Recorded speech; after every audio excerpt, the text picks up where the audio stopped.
them not give a motivation. Searching for a man with the real good intention. Would have that, how she needed everything that them on a got to need. Boy, them a say that them a want the Chakina. As a friend in a boy, I can't get it in ya. Everything she need, that say she want get it in ya. But a friend in a say she coming out a river. Can't get enough, I say she looking for a beamer. Got a full bucket, then you want get it in ya. Everything she need, that say she don't find it in a river. You want get a boat and leave down at the marina. Woulda, take that, yo. Woulda, hit that, yo. Woulda, did that. Cause she needed everything, cause them on a got to give, yo. Woulda, take that, yo. Woulda, did that, yo. Woulda, have that. Cause she needed everything, cause them on a got to give. Yes, sire. Hello.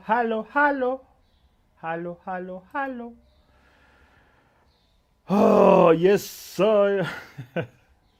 How are you doing, ladies and gentlemen, and welcome to, I think this is episode 10, Albo and Omera Podcast. Omera is not here again. Now, quite a bit to go through today. I will start off with the new political movements. Yes, the Sifuna, Orengo, BABU OWINO versus ODM, Ruto, that side. Then I'll talk about the the legend of Sergei Fakitov, the Russian man who's been causing mayhem in the country. Or what, is it mayhem? I don't know. We're going to go through that. Then, of course, we'll switch international, where, let me see what I had planned. Yes, we are going to discuss. This thing has been going on for a while. This issue the West has with describing what a woman is. There is a special report by the British especially are going through it right now. There's a lot of stringent, should I call it stringent? A lot of laws are being put up, to kind of police this. They have to go to Supreme Court. I find it the most ridiculous thing. And I'm going to explain, as I have before, more of what is going on, what to expect, especially here locally. And finally, we are going to be looking at, there's this place that I'm sure many of you have heard, Skid Row, there in California, in America, and how they say it looks like a third world slum. Only worse. So there's so much of that to go through. Please, as usual, subscribe to the channel, like the video, share to everybody, so that so that we can continue to grow. Now, first things first, let's do local politics. I've been watching this shenanigans. You see, the thing is with Kenyan politics, you don't really have to follow a day by day to know what's happening. You just have take some time. You can get something trending here and there, but generally speaking, it's the same thing. This one is talking nonsense about that one, the same thing, back the other way. They're all accusing each other of all sorts of things. Now, the reason I'm doing this is not the standard way to say, oh, who's going to win, who's doing what, who's doing what. No. This is more about whether or not I think we should be smarter by now, that large crowds, slogans, whatnot, all that, especially coming from the same monkeys in the same forest. Because this is what happens. One, the same people are in government, then they disagree or whatever. Maybe sometimes they just fake disagreeing to split, and then they start going against each other. It's the same people. It's the same people that are causing mayhem in this country, the same people that are stealing, mismanaging, you name it. But it seems that we never seem to learn, do we? We seem to be always going for the same people.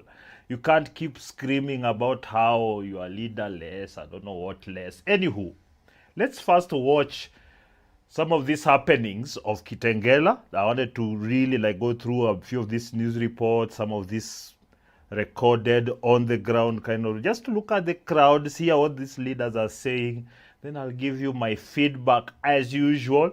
Part of this is to also give you an insight on how media manipulates and how they lie and how they exaggerate and all that. That's all part of it, because it doesn't really make a lot of sense if what we are doing is just regurgitating what everybody else is saying. There's no any level of analysis. That is why I'm here for you people. Let's do this. This is from KTN. It was posted by someone else. You know, these days, not everybody does their content, so they just take. People have become content creators, but they just pick what others have done and just post. So it is what it is. Sawa. Oh, that sounded loud.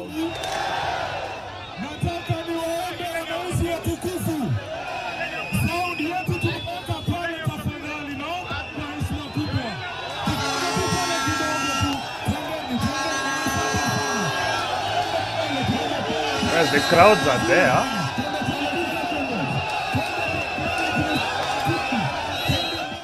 Yeah, the crowd, you know, I heard somebody say they always go to Kitengela because there are so many jobless youths.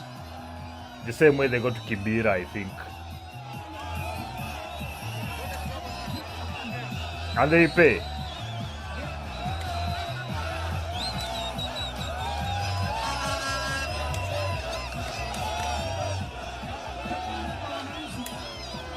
It was quite crowd full.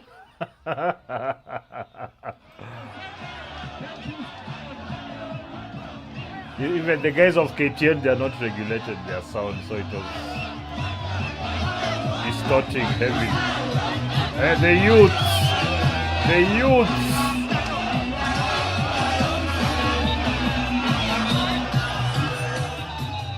Bob needs his royalties, but you guys are misusing his tunes.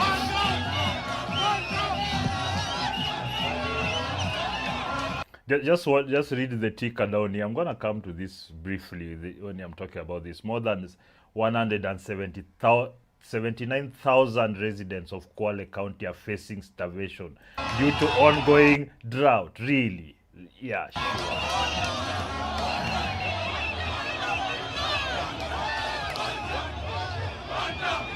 Okay. 1,000.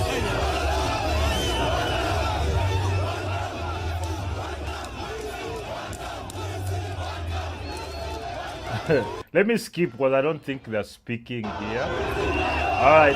So that was. So that's that. So let's look at here. So there.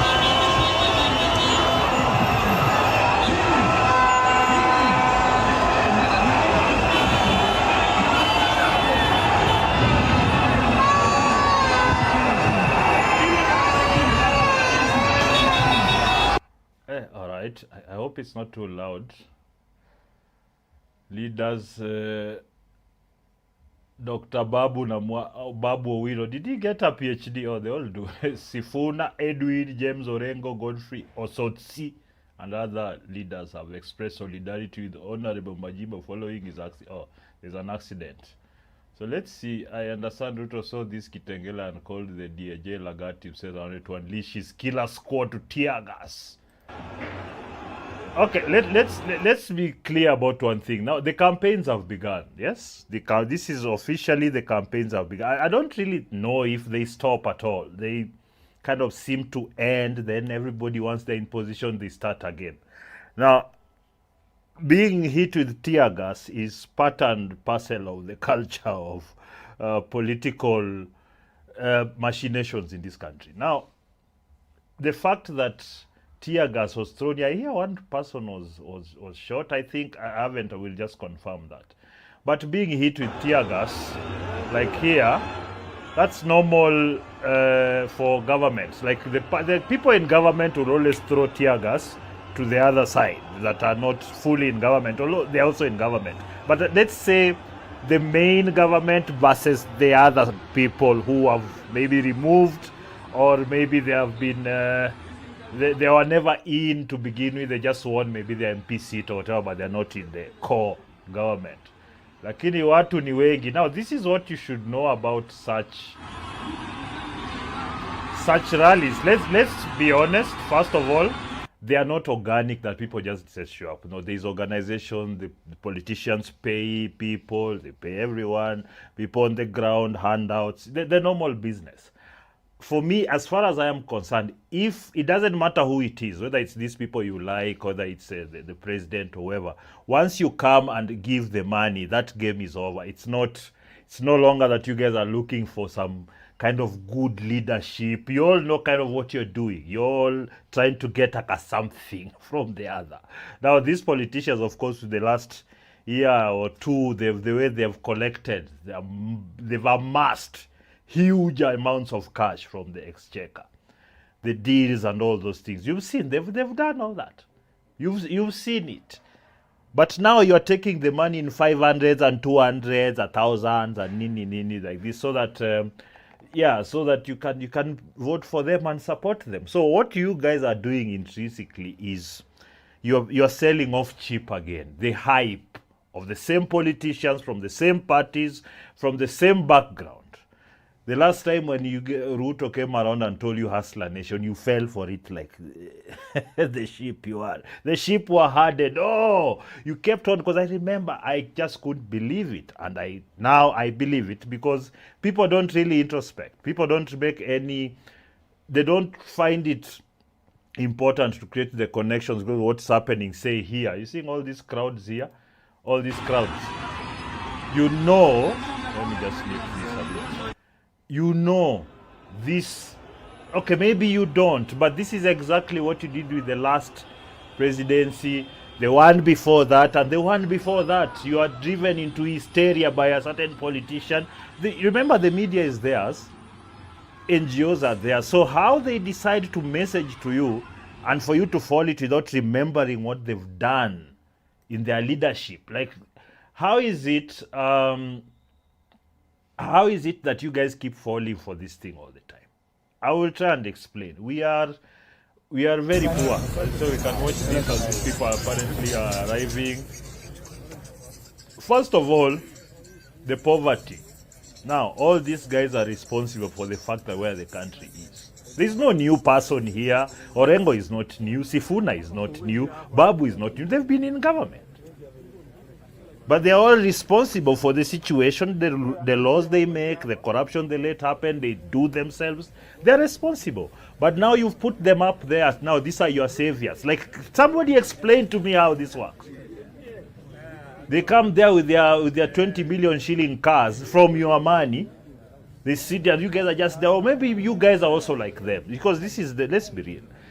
The only way you can follow people that, are like this is because you're like them. Oh, this is at Kachile, the one who sells shoes about. Anyway, I don't know. But you see, like all these guys, are they not in government right now? Were they not in government, the last government? They just the one that we've malized with Uhuru. Like, what am I missing here? Nothing. It's because now we've decided not to do the job of citizens, of actually looking for good leaders and pushing good leaders. You see, the thing people did with Salasi, I'm not saying it's good. I'm just saying the thing you guys did where some guy who doesn't have money, maybe it's something people like about him, comes and is pushed. Now you need to do that with more coherent, more effective leaders, people who know what they are doing, because a lot of you guys are just doing this because maybe, hopefully, you can get something. Let's see. Linda Mwananchi tour by the people accompanied by government. Linda Mwananchi, all these guys are in government right now. Don't tell me these are the people who are going to save you. So let's see a bit of the mayhem. Is this guy in a car?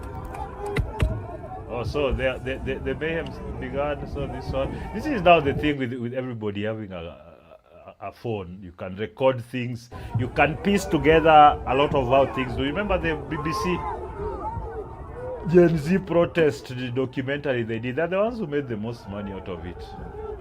And guys are being pushed to the streets to run and on behalf of NGOs and politicians. So there it is now. So this is media. Hey, media, naona moto. Oh, wow. So was there the cops here? Was there shooting?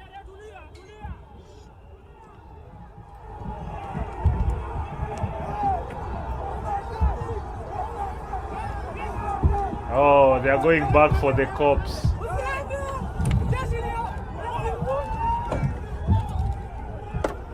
Who Who this? Whose car is this? Oh, so him is just driving slowly, is he? You can't stop there. I've really mastered it. Now, you see, to put people together in a rally, let me tell you, Ruto has done the same. It's not like he can't do it. Getting a huge crowd to show up just means that you have the resources to do it. It's not really about, so a lot of people are just reposting the same stuff. So I just really wanted to see if there's one where these people are talking. So it's the same. It's the same talk. This is what I saw earlier. So President Sifuna. Lazima atatumia askari to cut the kitengela. That's you don't need to be a genius just to know that. Gava, let me see if there's something here.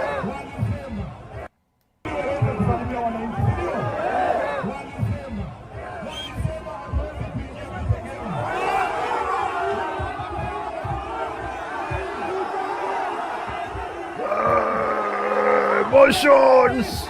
The economy is our emotions.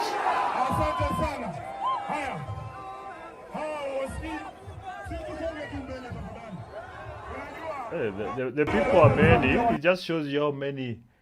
The poverty is insane. We are going to pay for this heavily. Because these guys, they're trying to sell dreams to these people here. People are poor. Eventually, there will be nothing coming to them. No jobs, no water. Then you'll know. It will be, and you see the worst thing about this, that all these guys have money to militarize these youths.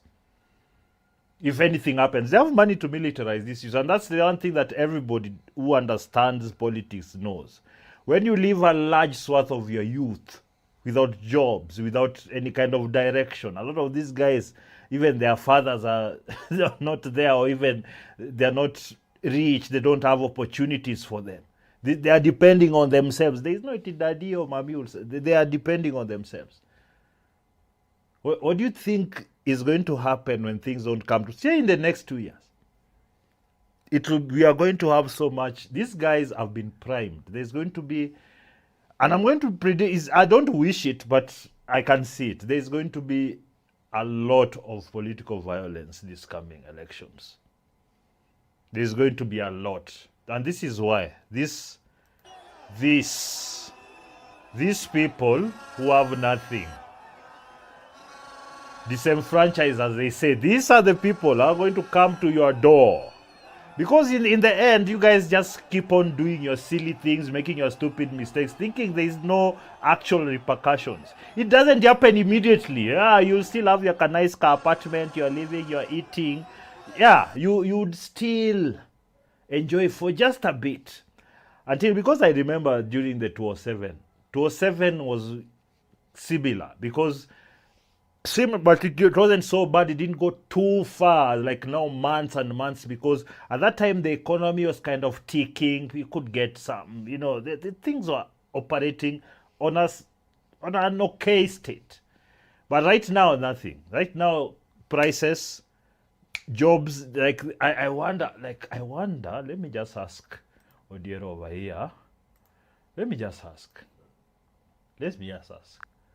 Hi, Odiero. I wanted to find out, do you know of any data concerning Kenyan unemployment?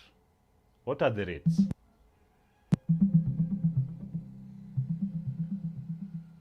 As of the latest data, Kenya's national unemployment rate was about 5.43% in 2024, with a forecast of around 5% in 2026.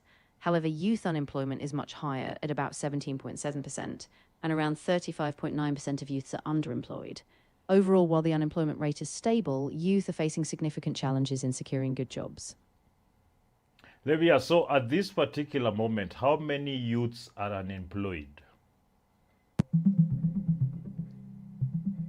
Currently, the youth unemployment rate in Kenya for ages 15 to 24 is estimated at 11.9% as of the latest data from 2024. For the broader youth group aged 15 to 34, unemployment is about 17.7%. There isn't a specific figure for 2026 yet, so those will be projections for now. Now, if What types of jobs do these youths? I'm looking at from 20 years old to say 35.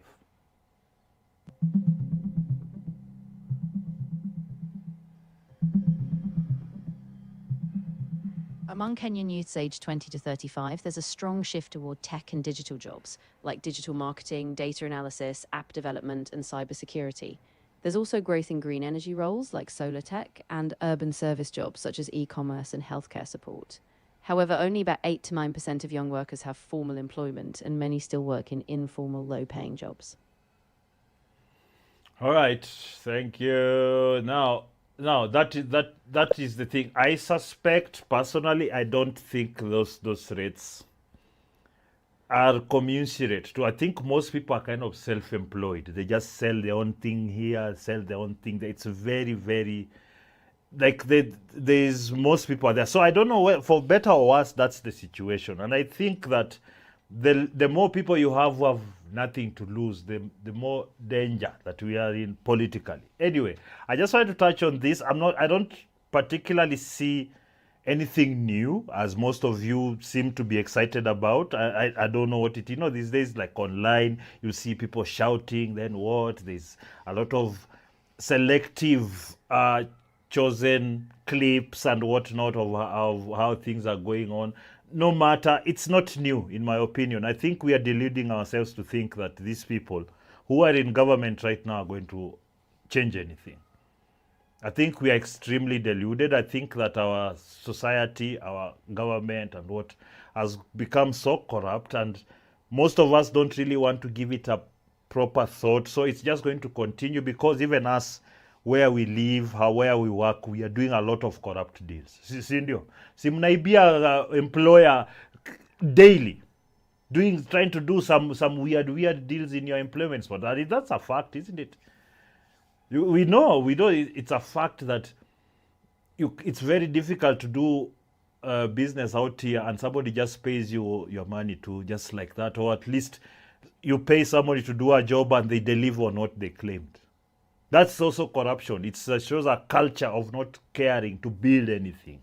We just want to eat. A lot of people just want to live nice. They don't understand the part of the struggle part, so that you can live nice. Because the struggle part is long and tedious, and it's full of disappointments and pain. So nobody wants to go through that. You end up, we be a gava, we be an employer, take your friend's money, ngoja baba akufe akuachie.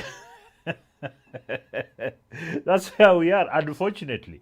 But in my mind, a lot of these youths are just in a position where, because they are online and there's a lot of information, they're able to start businesses, they're able to take care of themselves, at least on the bare. If you live, say, in Kitengela, in the Bundus, it's not that expensive. So you could do border, and you could make ends meet minimally.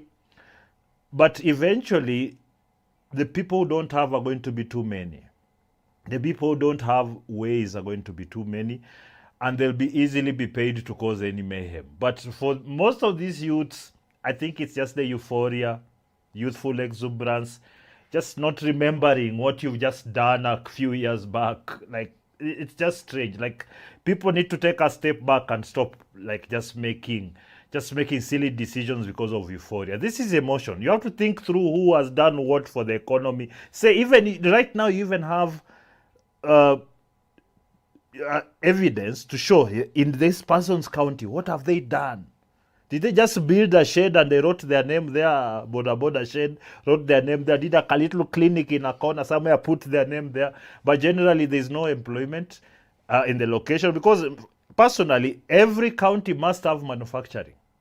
Whatever it is that you specialize in that. That's what's supposed to happen. Every governor, senator, or MCA of every location is meant to work specifically towards manufacturing, looking for markets for products. Those are the things they're supposed to do.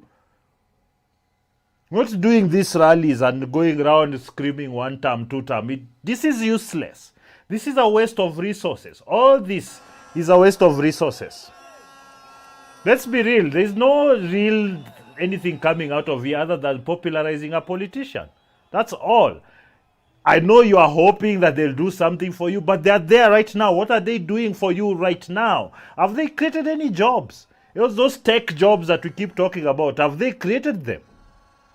Do you have manufacturing? What is it that in your location you plant that grows so well that you've added value and you're exporting or selling in the local market? What are these people doing to make that possible? I think we need to mature faster than we are right now because we are falling for nonsense. Anywho, let's go to Sergey Fakitov.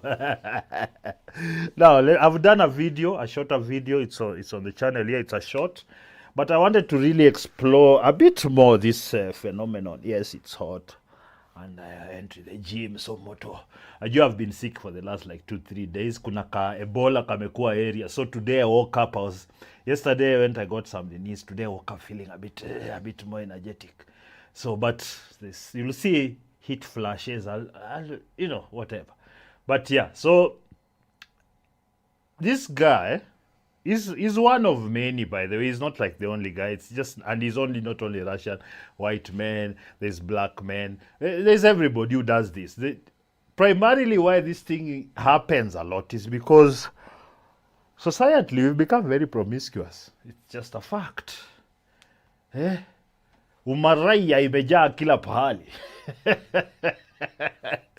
So what has happened? I've had very interesting responses. There's been, most people are laughing off these women because in as much as it is, I believe, what he was doing, I think once I checked, I believe he's wearing Meta glasses or one of those. There's these smart glasses, there's with a camera, you can record everything. And that I believe is illegal in this country. So maybe Sergey has left. Russia is not going to extradite. Come on, get over it. This happens because these women are so promiscuous. It's so easy for this guy. Wanaona mzungu. What do you know? The thing is this, I am kind of half enough. If mzungu comes around, more often than not, he has more money than most men these women deal with because he wasn't really picky. He was just picking on the street, whatever. So most of the men these women deal with don't have the money Sergey has. Sergey maybe has come with his rubles. Maybe he's started the ruble still he can still do something. Russia is still a much more developed country than us by far. So Sergey could, and then you see he has that mystique of the foreigner. It happens everywhere, by the way. Depending on where you go. If you go, like, for example, if you're a Kenyan, you go to TZ. Unajua unaonekana kama watoka New York. Hiyo Kenya dollar itakuongeza tu something. Or you go to UG, go to Rwanda. Guys who've gone there can tell you. It is also the mystique of the foreigner. So he has a lot of things going for him. So what the situation is right now is that there is no way this is acceptable in a society that women are not like this. This thing is acceptable because our women, and that, let's say men, but I'm going to concentrate on the women because this is one guy who unpicked hundreds of them. I know it's hundreds, even more, and did what he wanted, and they were willing, just willing, even from church, man. Even from church. So willing buyer, willing seller situation. The thing is, prostitution is illegal in Kenya. Nobody cares. Nobody's going to follow. There's no policeman chasing down people who are buying punani. So it's kind of like one of those illegal things that nobody cares about. But also it's because it serves many purposes, the rich, the poor, the what they're using, the service. The women are getting money out of it, although sometimes, mazee mnafanya kazi kwa machuo mzingine.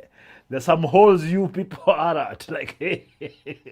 But you see, that's what happened. So we are going to look through a few of these videos, and I'm going to give you my commentary now, extended commentary, because this is rot. We know why it's happening, and then we are going to look at the virtue signal that's coming. We need to save the women. These are adults. Even the other one, this one here.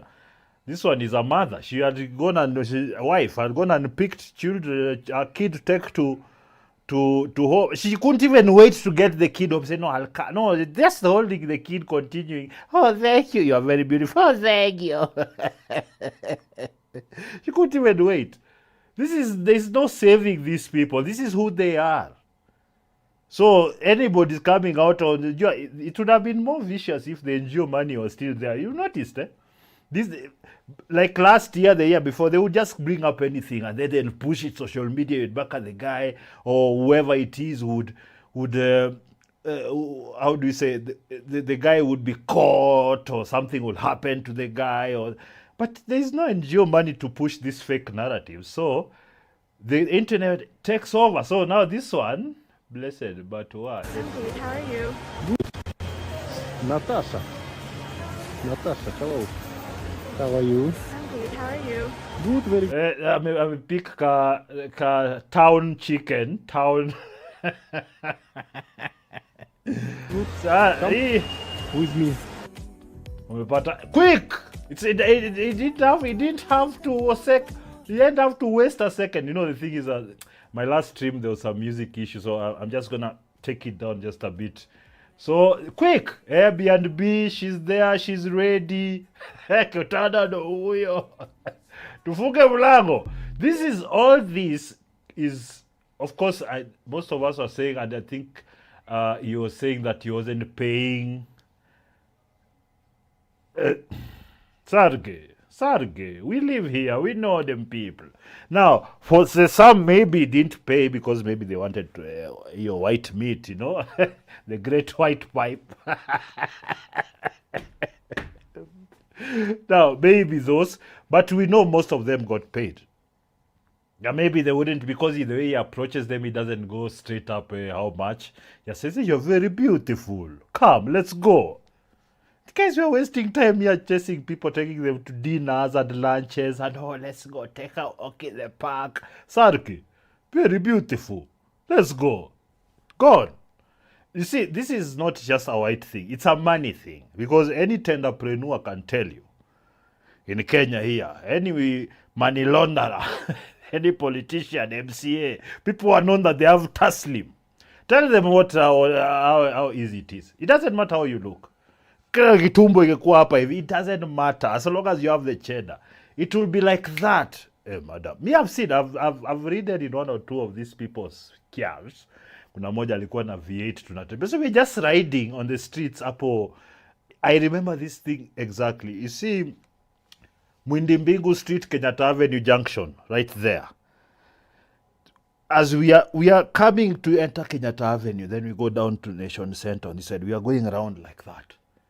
Then just here, this guy just looked like this. There were like 3 women sitting over there. Then one was quite nice looking. I think they're one of those college students. I said, hey, you're so hot. She didn't even, there was no, the guy is, okay, he's worse looking than me, and I am average to below average. But, you know, V8. She smiled. He said, hey, nipe number. Traffic inawaka. She came running to give the guy the number. So it is really not a white man thing, because I've seen a lot of people, oh, white men coming here. No.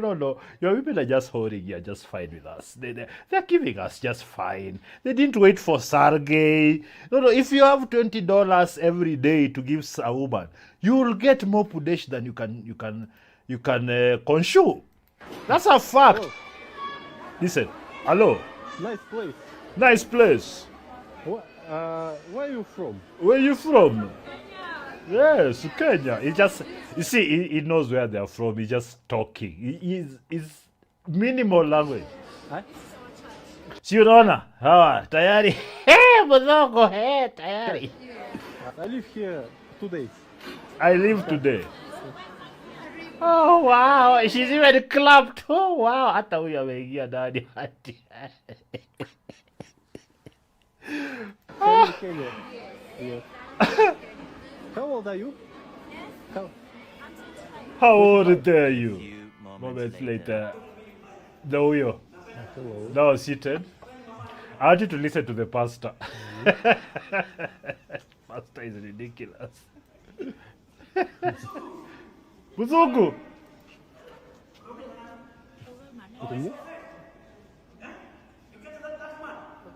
Ah, hello. My English is not good, sorry. My English is not good. I'm from Russia.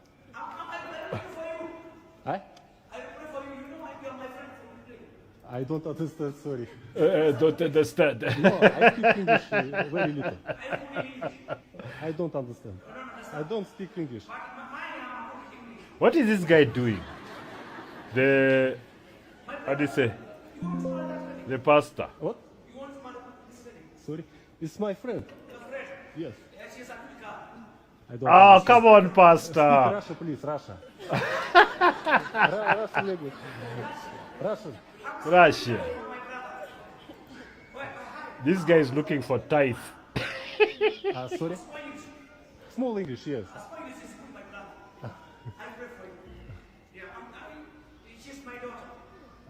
Your daughter?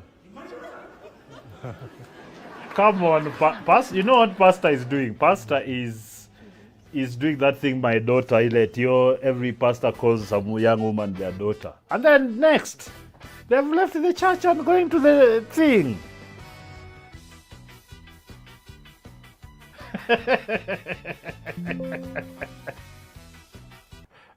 Look at that.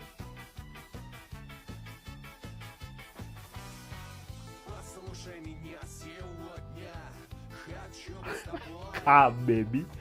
But I've seen a few videos. He keeps making them do that.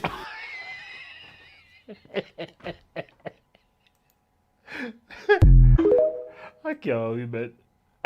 Pesa mbaya. So, these ones, they are from Nigeria. I think they are local. Yes. Wamekuja to do those what Nigerians do locally. Where are you going? To the bathroom? Up. Oh, I'm telling you, I'm having a heat flash now. Hey, Omera, what is? Let's remove that. You look very good. Oh my goodness. What's your name? Joy. I'm Vyacheslav. I'm from Russia. I am from Russia. He knows when he says from Russia, I'm from Europe. She's already calculating the visa to Russia. Then I can leave him. I go to Britain or France or Nigeria. No. By then, these ones are like, I think they are going to swim. So if you are a foreigner, people they don't generally dress. Okay, some do, but yeah, they are going to swim. You can see taulo, the towel. I want to go to Lagos. I just gave you notes. I don't have a number. Text your number. Okay, Nigeria number? Yes, WhatsApp. Okay. I text you later. I don't have. Give me any number. Like she had a slight hesitation. No. He inaweza kuwa deal. This can be a deal. A Few moments later, inside. Come. Come. Akia Mungu. Come with me. You want me to come? Yes. We go hotel. So you want me to give you my pussy now? So this one is in Ghana. So it is not like now. This is a public service announcement to all passport bros. Passport bros. You see those women you're saying there? They are promiscuous. They are hot modern women. They are the same. It has reached here. The continent has succumbed. Passport bros, the continent has succumbed. So don't come here thinking that you're going to get your pure virgin. Traditional pure virgin. Oh, no. My guy, it is transactional. So Sergey has come, he's seen somewhere. You look How very are you? good. Hello. You look very good. What? Now, let me tell you, if you are just a guy she looks at quickly, this one cannot afford. There's no thank you. Oh, you're disturbing me now. Sergey just comes. Hi, you look very good, very beautiful. Let's go. Sister? Cock blacker. He looks a bit sassy. No, my boys.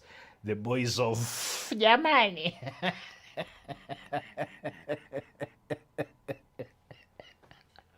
Now, So Sarge, this guy I think is by the way these days like gay men in Africa. It's a weird thing. They're just like kind of there. It's not how do you say like people are going knocking down like nobody cares, and it's always kind of been like that. The problem comes when you start promoting it like it's so everywhere. It must. But you see, like even in Ghana, you just find a guy. This guy is gay, 100%. You've seen the way he's carrying that. These are my friends now. Oti? Sister. She's my. Oh, Ama, you're pimping her. Huh? Sister. How you pimping her? Okay. Yeah. I from Russia. I speak English very, very bad. So Take the quickly. number. So they talked quite a bit. So maybe they were just saying that. No, me speak no English. Oh, yes, maybe that's what I was saying. Sorry, I am not fully well, so you'll hear me sniffling and whatnot. Okay, so this I have to say, as far as I'm concerned, this is kind of the saddest, just loosely for me because sorry. Hello. You look good, very good. The same line. Hello, you look very good. Hello, you look beautiful. Hello. What's your name? Sorry. Same response. Oh, thank you. That it's once he crossed that barrier of she smiles back and then thank you. It's a wrap. I've noticed in all the You live here? videos. I too. I live here 2 days. Where are you going? Going back home. Back home. Yeah. I would like to see you in the evening. Maybe a safe contact. I would like to see you in the evening. Save contact. You guys are wasting time, my guy. You're wasting time with these mamas. You're wasting time.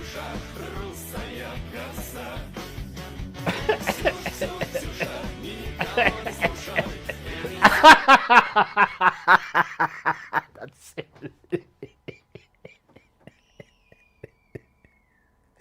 I'm gonna do a little reel of this mamas doing this because I don't know why he's doing. I think he's doing this to see the breasts jump. The breasts. They just. Oh, what?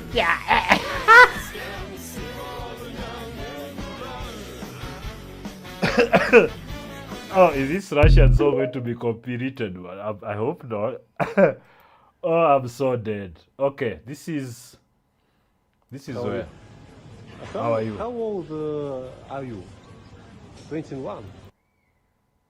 Like this guy is so he knows first I have to stay within the legal age, so maybe they know to discern how old these women look. But just to be safe, how old are you? You look beautiful. Number. You live here? Are you married? Are you married? Are you married? No. I would like to see you in the evening. I would like to see, like, is 4 questions in is already about to close the deal. My number, Russian, please. Write me on WhatsApp. So you guys, those guys are saying about we save what? Eh? Oh my goodness, it's starting to act up. The medicine is acting up, so.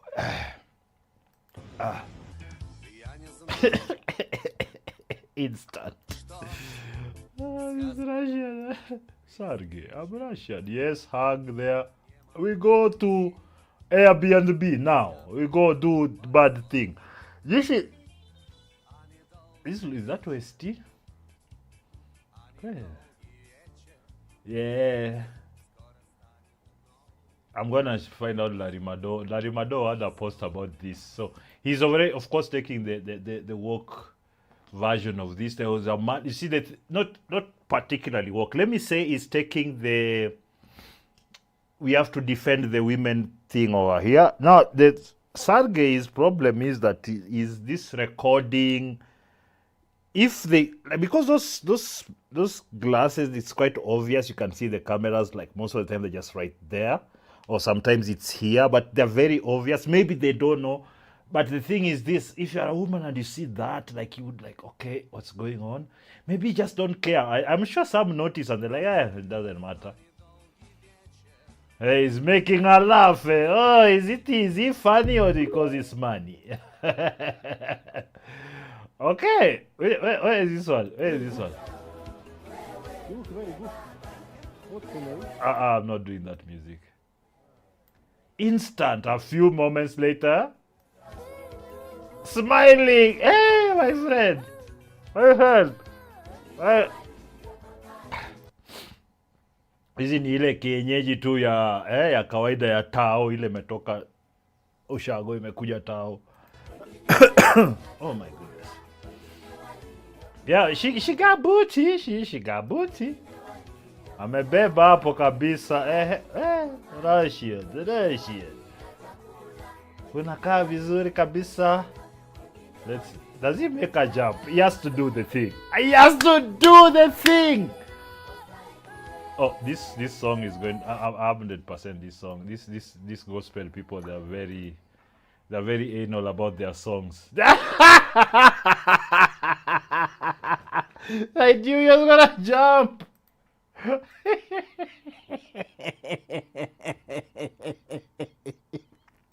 It's a thing when they have. I think they know it's to make the breasts to jump up and down.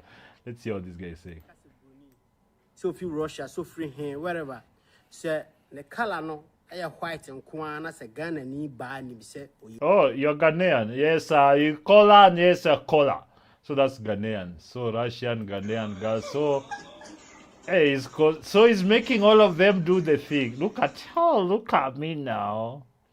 Look at me, these things. What do you call baby hairs? The bed is like.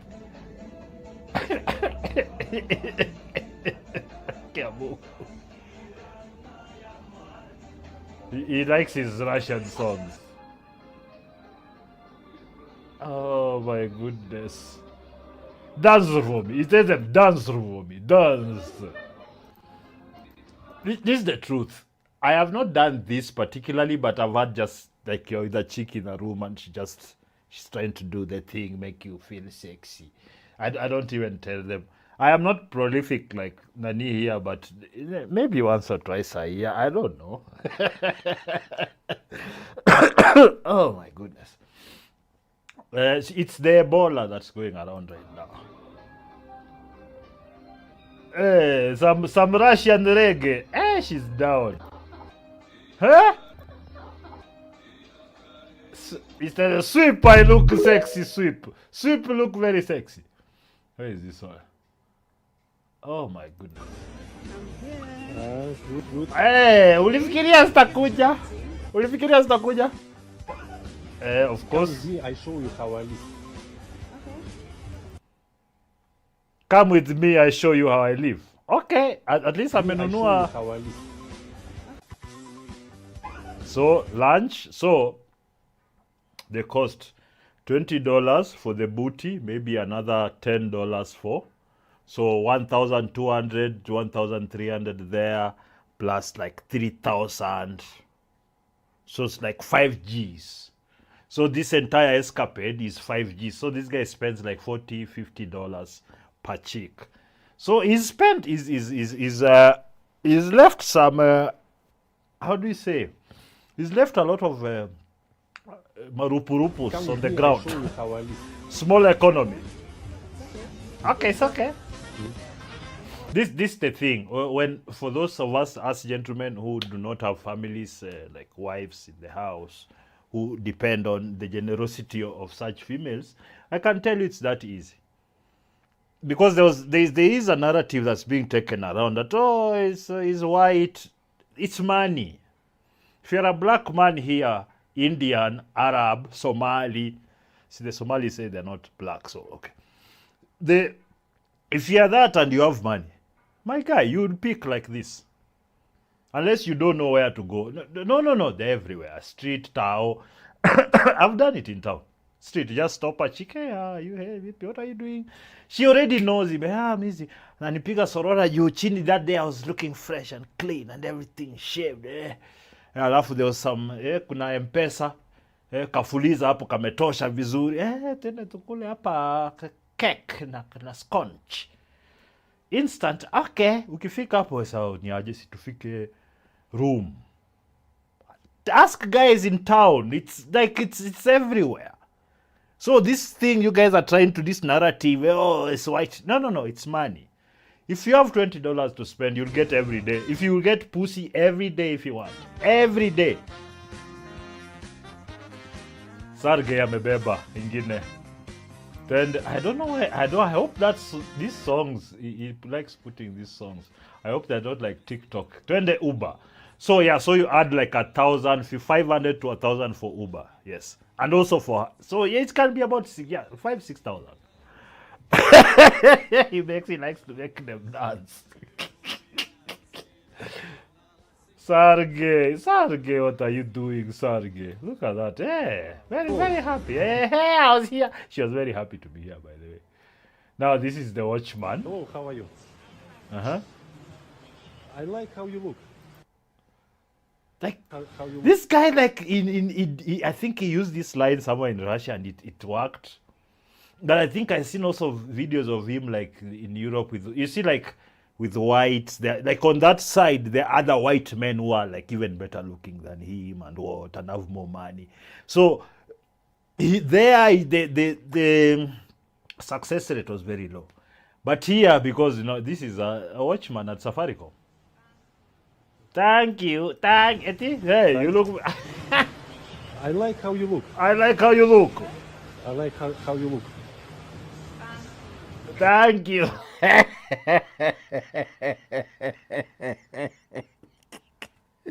Okay. You see, the problem is we all pretending like we don't see this every day. It's funny, yes, but I mean, if she wants, she wants. I mean, it's just this is just the way it goes. Very quick money. Thank you. Bye. I live here. Airbnb. Hello. Hello. How are you? Ted. How are you? I live here. So there's no way she lives in a place even close to that. It's my room. So remove clothes now. We do business. Come on. That's one. These are Ghanaian women. So this one is bringing. I saw you. Oh, hello. Thank you very much. You're welcome. Come with me. I saw you. I show you how I live.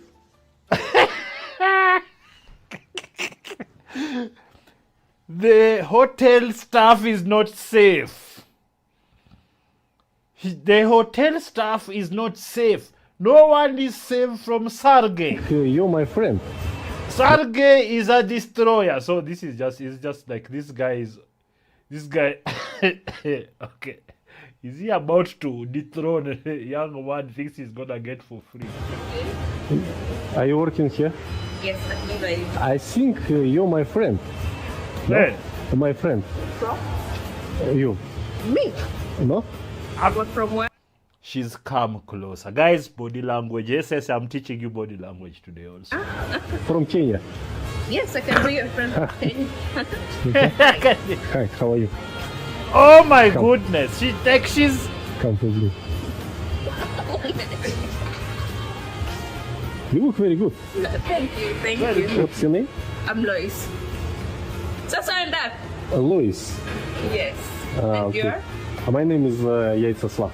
I'm from Russia. I'm from Russia. Maybe something like I think Easier. because it's so hard for me to pronounce. My name is Vladislav Draholia.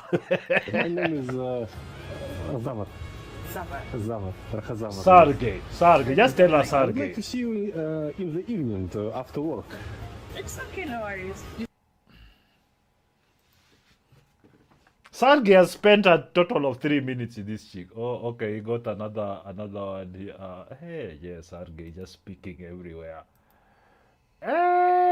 Hey, Sarge. Two ladies were able to reject Oh, they were able to reject. I need Marina more. Yeah. Oh, nice to meet you. Oh, Jaguar. It's not going You to. live here? Yeah, I live here in Ghana. I need Marina more. I want to find boat driver. Boat. Okay. But busy. Try. You want me to order for you? Try Uber too. Let's go to Marina Mall. You want to order to Marina Mall? Yes. Okay, I would like to see you in the evening. What? In Who's the, your eve- wife? in the evening. That's your wife. No, I'm alone. You want to see me in the evening? Yes. Why? I'd like to know you better. I like how you look. You look great. Kumba. Come on. Fix my She's number. I have flattered. Russian number. No. Why? Are you married? No, I'm not married, but no. I have things to do. I have money. There's somebody else money. So yeah. So so Russians there. Okay, let's see if this will not happen. Work here. What's your name? Esther. Where you go? Home. I would like to see you today. Me today? Yes. Today? At where? I live here. You live here? Yeah. Instant. So Ghana. So he went to Ghana, did distraction, then came here. Hey, okay, all right. So yeah. I think that's enough. Enough degeneracy for the day. Oh my goodness. So let me just check here real quick. Oh, Sarge has killed me. Now, what are we talking about here? I think that us guys have, what's the word? I think we have totally lost the way this is, because there is no way that this is just a coincidence. 40 years of slow cultural degradation, when you have all these other cultures coming in that you do not see, we just pick anything. Because this is the thing. I'm not going to totally blame it on feminism, but hear me out. They always say, the feminists say, oh, freedom. You can see even, what is this woman called? Mabona. Mabona is out here. By the way, I need to go now and pick this, let me search. So I have to, I have to lean forward to search this thing. I need to show you. Let's see what Larry is saying first. Larry Madowo. So this thing, near promo. Okay, I found. Okay. What is he saying? Let's first read that caption. I've found out more about a Russian man exploited. How a Russian man exploited so many Kenyan and Ghanaian women by speaking to his victims, who are all filmed without consent. Now, this filming without consent thing, this is the thing. If he has like intimate videos, I suspect that will definitely be more injurious to him, and of course the women, but to him specifically. But this is him just talking. There is no real like nudity or what. It is him showing, just picking up girls. This is the thing. If you're in public places, I think most countries, if you're in public place, recording, it's anyone can record if you're in a public place. Now, I don't know if you're going out to the house and recording that, or maybe it's his house momentarily that is living in. So there's many ways to, let's ask Odiero over here. Let me ask. I would like to find out, what do the laws of Kenya say about recordings in public and in private spaces? I'm asking this in reference to the Russian man who's been exposed or exposed himself, recording himself hitting on Kenyan women and picking them up.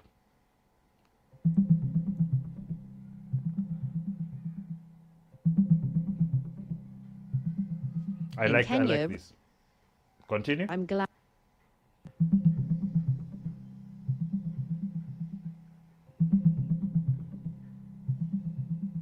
In Kenya, recording laws are guided by the Constitution, the Data Protection Act, and the Computer Misuse and Cybercrimes Act. Generally, you can record yourself in public if there's no expectation of privacy, but recording someone else without consent, especially in private spaces, violates privacy rights. If you share or publish such recordings, you need clear consent, especially if identifiable individuals are shown. Okay, so that is how do you say that is because there is say you could, so if you're in a public space recording yourself, that means if you're in a public space there are other people there. So I think there is no expectation of privacy. I think it holds the same kind of in the US, but I'm gonna do more research that because I don't think that's sufficient, but it doesn't give details. Let's hear what Mado is going to say. Russian guy was operating in Africa for a while, picking up women. So one of the videos. So are you sad he's picking up women, Larry? Why are you gay? Larry, why are you gay? Are you sad that he's picking up women? Or what are you sad about? Why do you look like this, Larry? Mumeanza kukula magwili sana huko. They posted. It was filmed in March 2025. Another one was filmed in September. Some are more recent. Yes. I know this because I've been speaking to some of the victims, the women. How are they victims, Larry? You remember when they started that Me Too thing, they were just calling women who make accusations victims. How are they victims that they have been picked up willingly to go and transact with this man? I'm trying to find the victim part. If you're going to say they recorded without consent, in public, I don't think it holds. There is no expectations of expecting privacy in a public place. If you're being picked up by a white guy, everybody will see you being picked up by a white guy.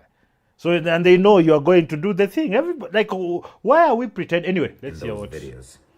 I've also spoken to a few women who turned him down. Yes. To understand his tactics. He appears to not really know a lot of English, like you see in the videos.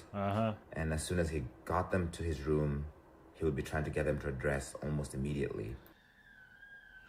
Larry, they are going there to his room to have sex with him. If he wants it immediately, if he needs them to jump and shake their breast says first, that's what it is. There's nothing against the law there. So there's no, because Larry, this is what media does, because he's not supposed to do this. He's not supposed to create an emotional appeal. He's meant to just give you the facts. He can say this, by the way, my neighbor's kid has picked it up again. And a lot of the conversation happened using Google Translate. And he appeared to be targeting vulnerable women. What do you mean vulnerable? They're just adult women who know exactly what they are doing. This is not meant to say vulnerable. It just say picking up women. Saying vulnerable is manipulation. That's what the media does to you. They manipulate your perception of the reality you're seeing. They're not vulnerable. Are you saying it's because they are not as rich as him, they are vulnerable?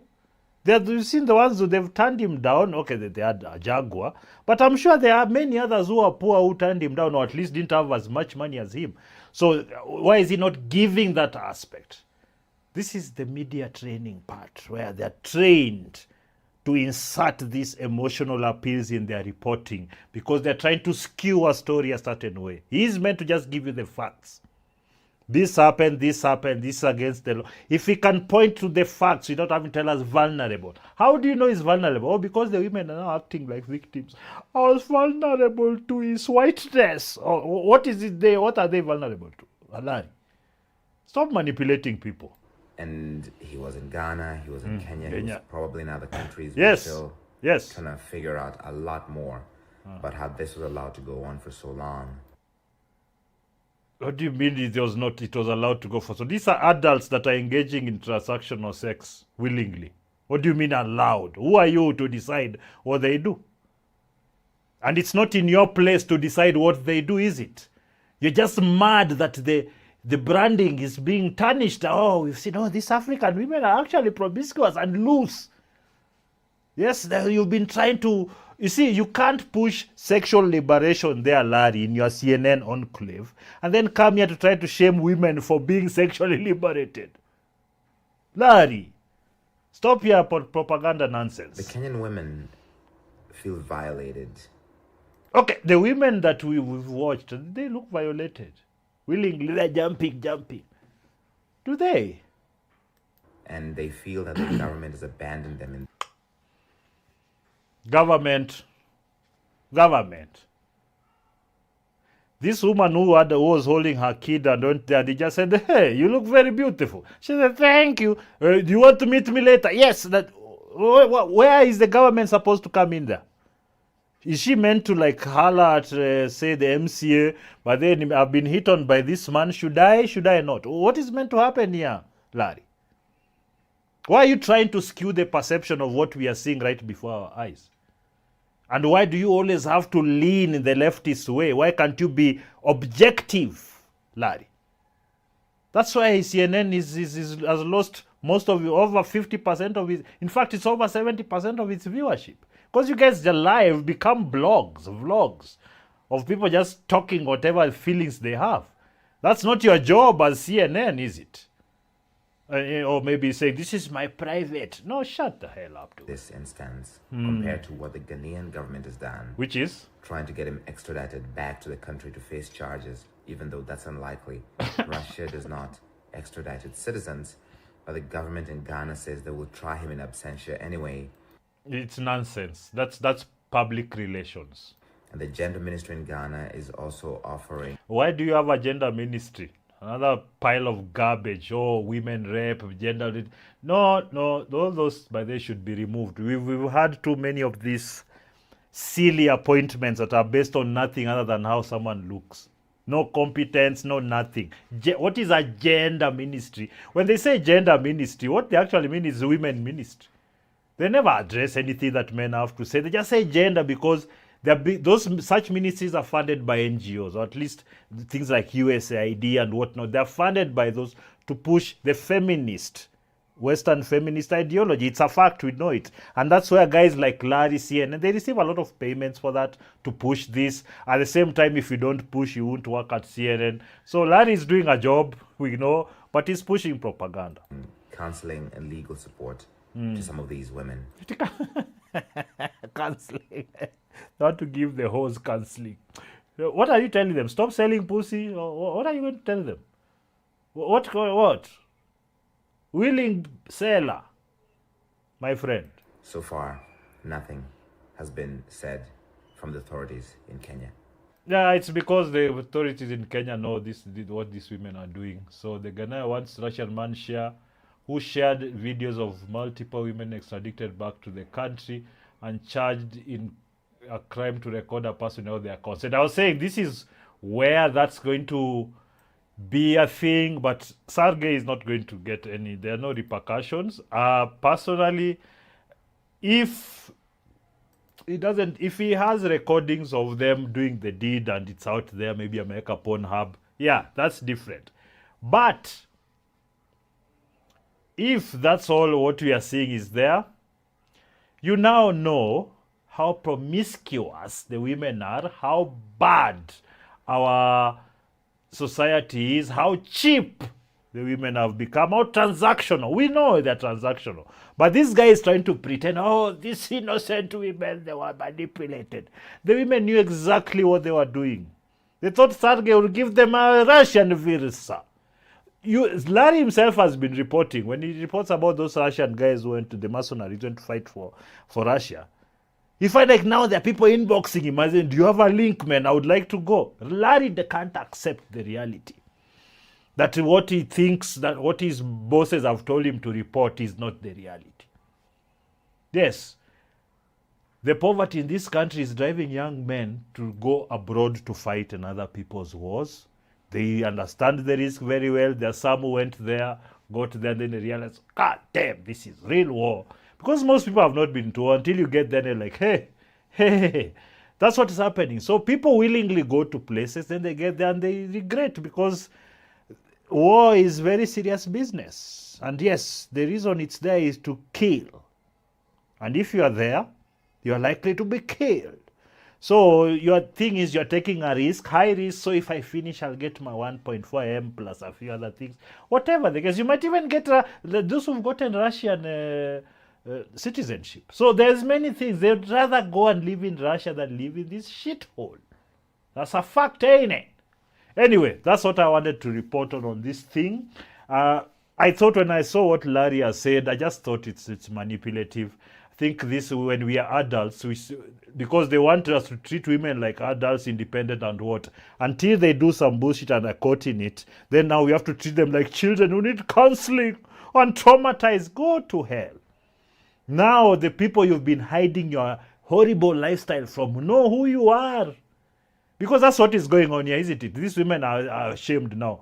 Oh, hey, my dad knows I'm a langa. Oh, my kids, they know I can be picked up. That's what's going on.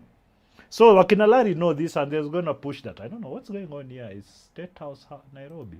Let's see. This is just a segue, by the way. Spent 1.3 billion in January alone, we're averaging 43 million a day. Get in, State House. If State House was idle one day and did nothing, the country would save 43 million. Oh, so they spent that. Okay. Yeah, you put them there. Sawa. Now let's go to our third topic here. I've been trying to find a way to discuss this particular thing because it's one of the most diabolical social engineering exercises I've ever seen. Well, there's feminism and then there's this. And this is where, in the West, to describe a woman, to know where somebody leans, just ask them what is a woman and hear what they say. If they start saying, it's someone who says that a woman, you just know that's a woke person, leftist, progressive, whatever you want to call them. And this is the time in history where the West, which really has led in scientific discoveries, have now gone to the basics and to the Neanderthal stage of being unable. Even Neanderthals knew what a woman is. Even Zinjanthropus knew what a woman is. But the current dispensation in the West, that there is this side that has insisted. It's actually smaller than the majority. But they have such disproportionate political power that I know that it's being pushed by the elites. I know this concept that they want you to perjure yourself and say a man is a woman and not be able to describe a woman out of fear. It's not that most of these people are asked, they don't know what it is. It's out of fear and ideological push and the attempt to gain power. Because a lot of these people you see them, but these weirdos, mentally ill, weak, pathetic, not really driven. So this is the one thing they can hold on to try and gain life. They're trying to gain life by trying to get, they get preferential treatment through all that. So let's listen into, this is Get Away from a Trans Activist Fume at Chaotic Protest After Failing to Answer Basic Questions. This is going to be interesting. The title of this video is a bit, but it's basically that. Why is the West unable to define a basic concept like what is a woman? And I would like you guys to be very wary of this ideology because you've seen ours here. You've seen some new guys dressing up, pretending they're women. That fat guy wearing a dress and makeup and pretending he's the fat gay guy. Yes, that's how it starts. Why does these guys, they're given free money, so much free money, to just be very visible on social media and in media in general. They pay media to write stories and they always write them with a positive slant. And it doesn't take like, oh, we'll do it this year. And no. It's years and years of slow indoctrination until it gets to a point where now they realize, you can't really lie to so many people. So then they institute laws and social punishments and even judicial punishments for being, maybe you call a man who's pretending to be a woman a man. Then they are now taking you to court. Let's listen into what GB News has to offer here. Then I'll give my commentary as usual. Twende kazi. Anyway, listen to the speeches, you loser. It's a big job. Look at these guys. Do you think it's a bit weird as a man that you're trying to push a woman out of the way from just having conversations? Someone's going to touch your camera, aren't they? Come on, keep coming up. Grown man. Let's start to that. Do you think it's grifting to stand up for women's rights? Get away from me! You, because you're a fascist, you're going to harass them. Well, how am I a fascist? Calling for violence against trans people. Violence? What have I... No, I don't want trans people to be excluded. I just want men to respect the rights of women to single-sex spaces. Anyway, listen to the speeches, you loser. And they're always so angry. It's literally pushing. Do you think it's a bit weird as a man that you're trying to push a woman out of the way from just having conversations? Someone's going to touch your camera, aren't they? Come on, keep coming up. Grown man coming towards me because I don't want to show. Man. Are you not grown? I'm getting very angry. Why are you saying grown man? Because you seem to me to be an adult. This is Miranda Newsom. Southwark Council has banned her from every single leisure centre in the area. Her crime? Objecting to a man in the women's changing room. I'm Connie Shaw and this is GB News Originals. A protest was organised by Miranda and the Women's Rights Network outside... Why are they even arguing about this? Imagine now we're arguing that a guy can just walk into a woman's, like in town there, those kanjo bathrooms, you can just enter the woman's side and if you just chomoa your dick and start doing your business. Because they actually have a term as a female dick, female penis. They are mad, I'm telling you. At the leisure centre. So naturally, so-called trans activists, or rather people who are in favour of forcing women to get undressed in front of men, organised a counter-protest against women who just want to be able to get changed without men in the room. You may be unsurprised to hear that they were not very keen on answering questions about their reason for protesting. Mm-hmm. And what's the issue here? What's happened at this leisure centre? Their little flags. Southwark Council have banned a member at the leisure centre for harassing a trans person in the changing rooms. And so we're... So you hear the language, harassing a trans person in a changing room. Not that they were kicking out a man who was ogling them in the changing room. Because that's a lot of this, by the way. Is it called autogynephilia? Or there's something. Let me just ask Odiero over here. Odiero, there is this sexual fetish of men wearing women's clothes. What is it called? Is it autogynephilia, something like that? Yes, you're on the right.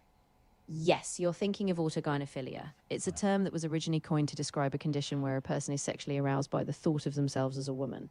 It's a very debated concept in psychology, and not everyone agrees on how useful it is as a concept or a diagnosis. If you're curious about it, it's good to approach with some nuance since it's... That's good. Now it's become... You see, the AI now is trying to create for them an outlet. No, you see, they would tell you this, except if you ask them about the trans thing, they will tell you it's fully there, but although it's not. So let's... so that... it's called autogynephilia. Yes, it's a fetish. That is what most of these guys are on. And of course, some are retarded, mentally. Some have issues, some have been abused. It comes in so many things. And some have other illnesses, mental illnesses. And they've been pushed ideologically, socially, to go towards that direction. They've been conditioned to do that. So I am teaching you, and you can go and do more research on that, but that's generally the idea. Supporting Southwark Council. And by trans person, was that person male or female? I don't know. Well, the story is about Miranda Newsom. She says that there was a man in the women's changing room. Do these unions here support women's rights to single-sex spaces? By the way, Britain the other day just said they described, the Supreme Court of England described what a woman is. I need you, and even America, like thinking that this ideology is so powerful that it's having the highest courts in any land to even discuss this basic biological fact. You have to understand that it's not this is a vulnerable people you need to protect movement. This is an intentional social engineering that is meant to deconstruct everything that we know as facts so that they can layer on whatever any other ideology that they want. That's why you have people like this who have a problem saying the truth. They live a lie every day with their little flags because the idea has taken over, the ideology has taken over, and if you add the social shame and trying to, then you have such a person. You'd have to speak to the unison. I'm just here to... the story is that there was a male... And you see, they're usually very non-committal. If you're so right about things, why are you so non-committal, so violent, so aggressive, so manipulative? Why can't you just be straight? Just straight up, say what it is that if you are so right. I want you to notice that. In the women's changing room, do you think that women should have the right to single-sex spaces? I think that trans people are. She's not answering the questions right we've been asked. to those spaces. So you think that men should be able to go into women's spaces? I think that people who identify as female should be able to access female spaces. What do you mean by identify as female? If they identify as trans, then they should be able to access those spaces. What about people like Isla Brighton or Karen White? Sorry, I'm not, I don't like this conversation that we're having. Why don't you like it? Don't you see, very simple questions that are agitating these people so much that they know that, first of all, they have very low tolerance for any different idea. Very low tolerance. Even discussing it, you can see. Now, I feel that you ask this question. It's a very simple question. No normal person, no adult will be offended by such simple questions. The only reason they will be is because they are pushing an ideology. They know the ideology is bedded in lies and manipulation. That's why you see, once they're totally cornered, they just, no, I don't want to answer any questions. I don't feel like you should be, attacking. Attacking. Asking questions is attacking. This is a journalist, by the way. This is GB News. They're just asking basic questions. How is that attacking? I need you to understand the manipulative languages. You can even read it on social media when you read the reports. When somebody is trying to make you lean towards more the emotional argument, it's usually the emotional arguments capture people more quickly. That's why they use them. But you have to grow up. Get off your fucking feelings and then look at things objectively so that they don't tell you you're attacking. No, she's asking questions. Attacking how? These are the people, by the way, who tell you that silence is violence, and also if you speak, you also the speech that is violent. You can't have it always. They need what they need you to be in a position is that you should accept every time they change their minds for whatever reason and follow whatever edicts they want. That's the position they're putting you. That's why they don't want anything grounded in any facts. They want you to accept any nonsense that comes after they've deconstructed the facts of life, to the point where they've gone to the basics of human civilization and existence and the propagation of our species. To have gone to the basics of that, trying to make us pretend that a man can be a woman. Can somebody explain to me how that makes any sense at all? If you even try. I know I've even seen some local activists who were given some money. The money has died down, so that now it has shut up. And then you see, I want to also give you I don't know if this AI is going to give me this, but I'm going to ask. I read a report somewhere that the incidences of reporting of the young people in America, LGBTQ, fell by a significant margin. What margins are those exactly?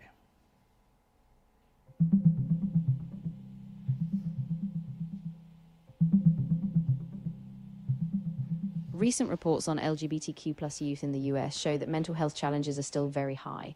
For example, a 2024 survey by the Trevor Project found that 39% of LGBTQ+ youth seriously considered suicide in the past year. That's not what I asked. I asked you what there's a drop in the identification of such. I wanted to know what percentage it is.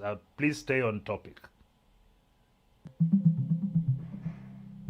You see the corruption?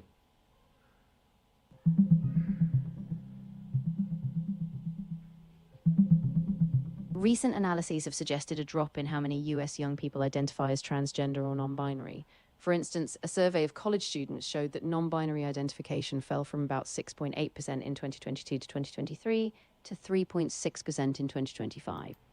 That's all I needed to know. Almost half. That means, and you see, that's why I'm telling you, when you're using AI, use it for specifically facts. If there's any ideology that includes progressivism, very careful how they ask, because it will go on and give you nonsensical data that you never asked, because they usually just report from the woke leftist reporting they do about these things. So it will take that and regurgitate the PR version of that. So you have to narrow it in. That's what I was trying to show you. It fell by half. By half. Just 1 year. So it is a social contagion. They are They're using manipulation and propaganda to get especially young people to follow this. What I'm saying, like... How am I attacking what you're saying? You're making me very anxious, and I'd like to stop this conversation, please. These are the people you want us to follow and follow. The people who can't answer simple questions. Say, no, yeah, you take me. I'm feeling this.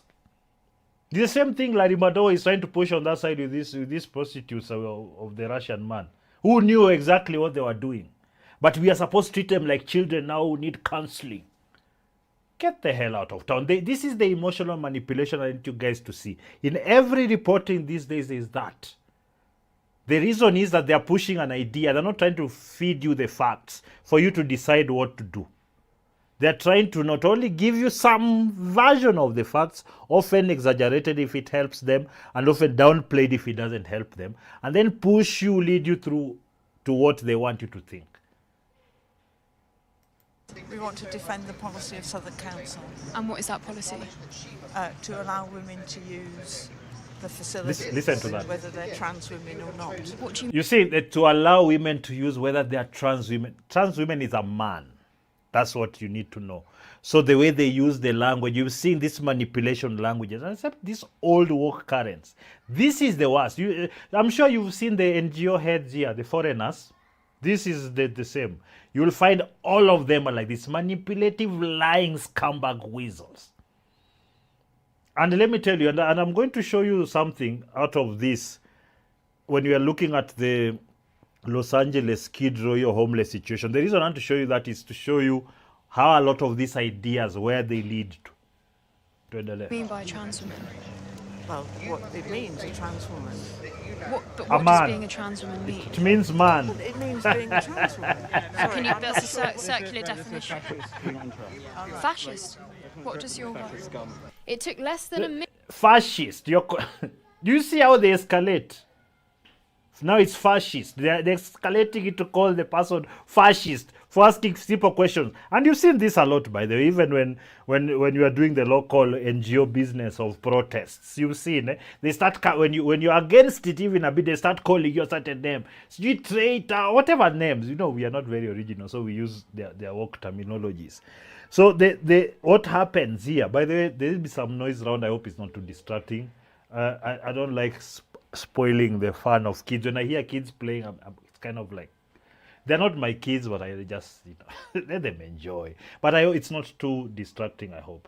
And you see, this is the thing. When you're trying to ask somebody a basic question and they escalate things, you see, they call you racist, fascist, it's because they don't want to address your very objective, very normal question or query or concern. They don't want to address it because they don't want you to question anything that they are doing. They just want you to nod along. Yes, climate change. Yeah. Take the vaccine. Yes. Watch this movie. Yes, it has some gays, but you're straight, but gay. Good. Okay. Yeah, that's the nonsense that we are being fed here. Actually, this is the thing. I used to get so frustrated when I watched some of these news reports. So actually, that's why I started doing this live stream, because it was annoying me. Like, I could see the lie. Once you see the lie, you can't unsee it. And that's where the position where most of us need to go. So that we stop, even like now we are making noise about politicians that are in government, causing the mayhem, telling you they're going to save you at the same time. How? It to be called a fascist for asking what a trans woman is, and for men with drums to surround me, drowning out my conversations. I have to. Calling them men, I think, is an insult. These are not men.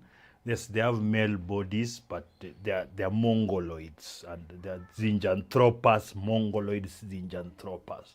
Basically, they're not very human. They're beneath the IQ of women. If they had like 2 more points lower, there'll be chairs. We'll be sitting on them. And I heard there's this streamer I follow called Hasmon Gold. He's saying, these are the people we should be farming for body parts. Totally useless. What do you think? What's your definition of fascism? What does your definition of fascism mean? They don't. By the way, they don't know the description of both of the words. They'll call you a misogynist, a fascist, and this, but they won't even know the description of what they're saying. It's because they have a playbook They have buzzwords that they will use they've been told. These guys actually have training, especially the activists. They have training. If you are met by such, you should say this. If you this, don't answer this. And they are given the answers, especially when it comes to this men can be even nonsense. You see that they tell you trans women are women. Like, how can you describe a woman? So if somebody asks you it's a trans woman, you say trans woman is a woman. So you're using the same word to describe the word. So there is no description. They're just stonewalling. They're not telling you this is a dude. I'm just asking questions. Normally, look at this guy. are we not allowed to ask questions here? Sorry, apologies. I didn't mean to. I was trying to. No, apologies, because he realized he's hit a woman, he can get in trouble real fast. Just fuck it with the camera. Like, how are you this old and this petulant, like a child? Like, you're coming there to drum so that people don't listen. Like, it's like you're a child, you know, when you do blah, blah, blah, blah, blah, blah. It's the same. It's the equivalent of doing blah, blah, blah, when you're a child and you didn't want to hear what somebody was saying because it was going to hurt your feelings. I never actually did that. I used to find it gay even then. So normally fascism is quite authoritarian, and fascists don't tend to like being asked. You mean like J.K. Rowling calling for The guy is like, come on. Look at this guy. This is an old man. Like, are you going to tell me that now the youths must look at such an old senile? Of course, he has the Gaza thing. So it's one of those professional activists.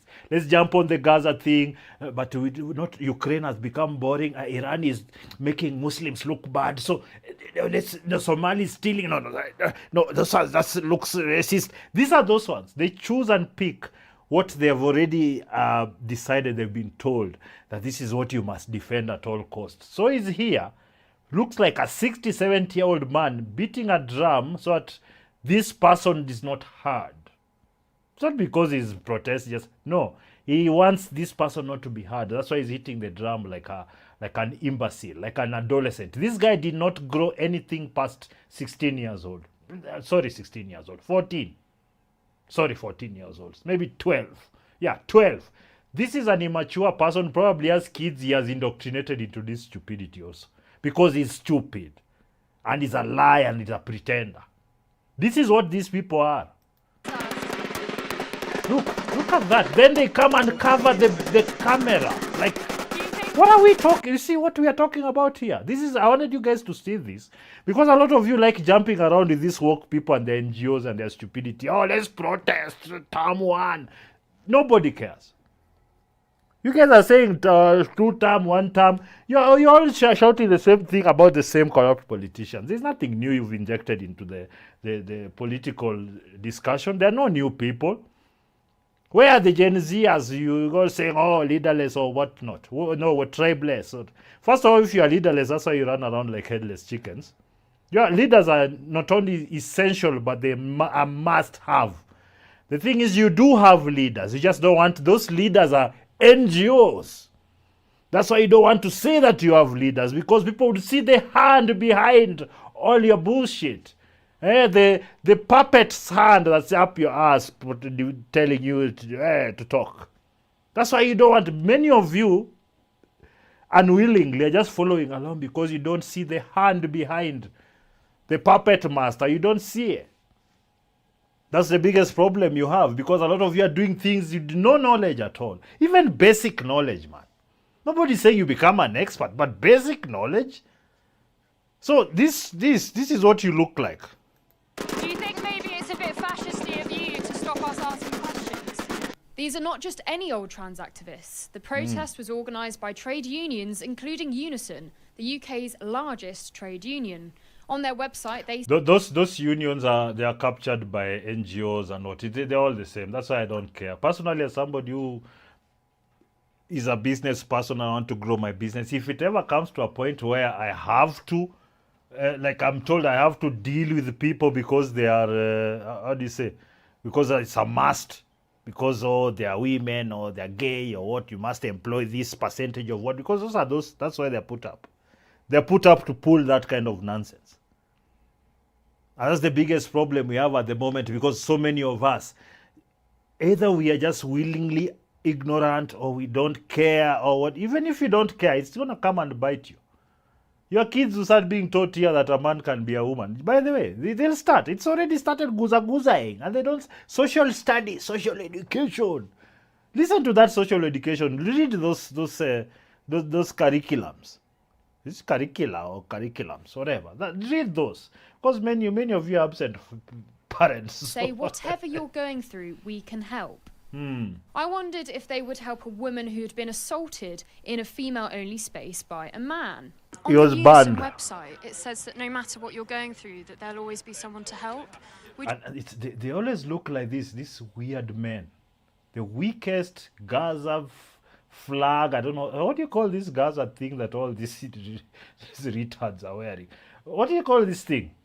Kuna mtu chat aniambie hii kitu inaitwaje hii, this thing here, this Gaza Would thing. you support a woman if she was going through the fact that she'd been assaulted in a single-sex space by a male person? They'll say that's a woman.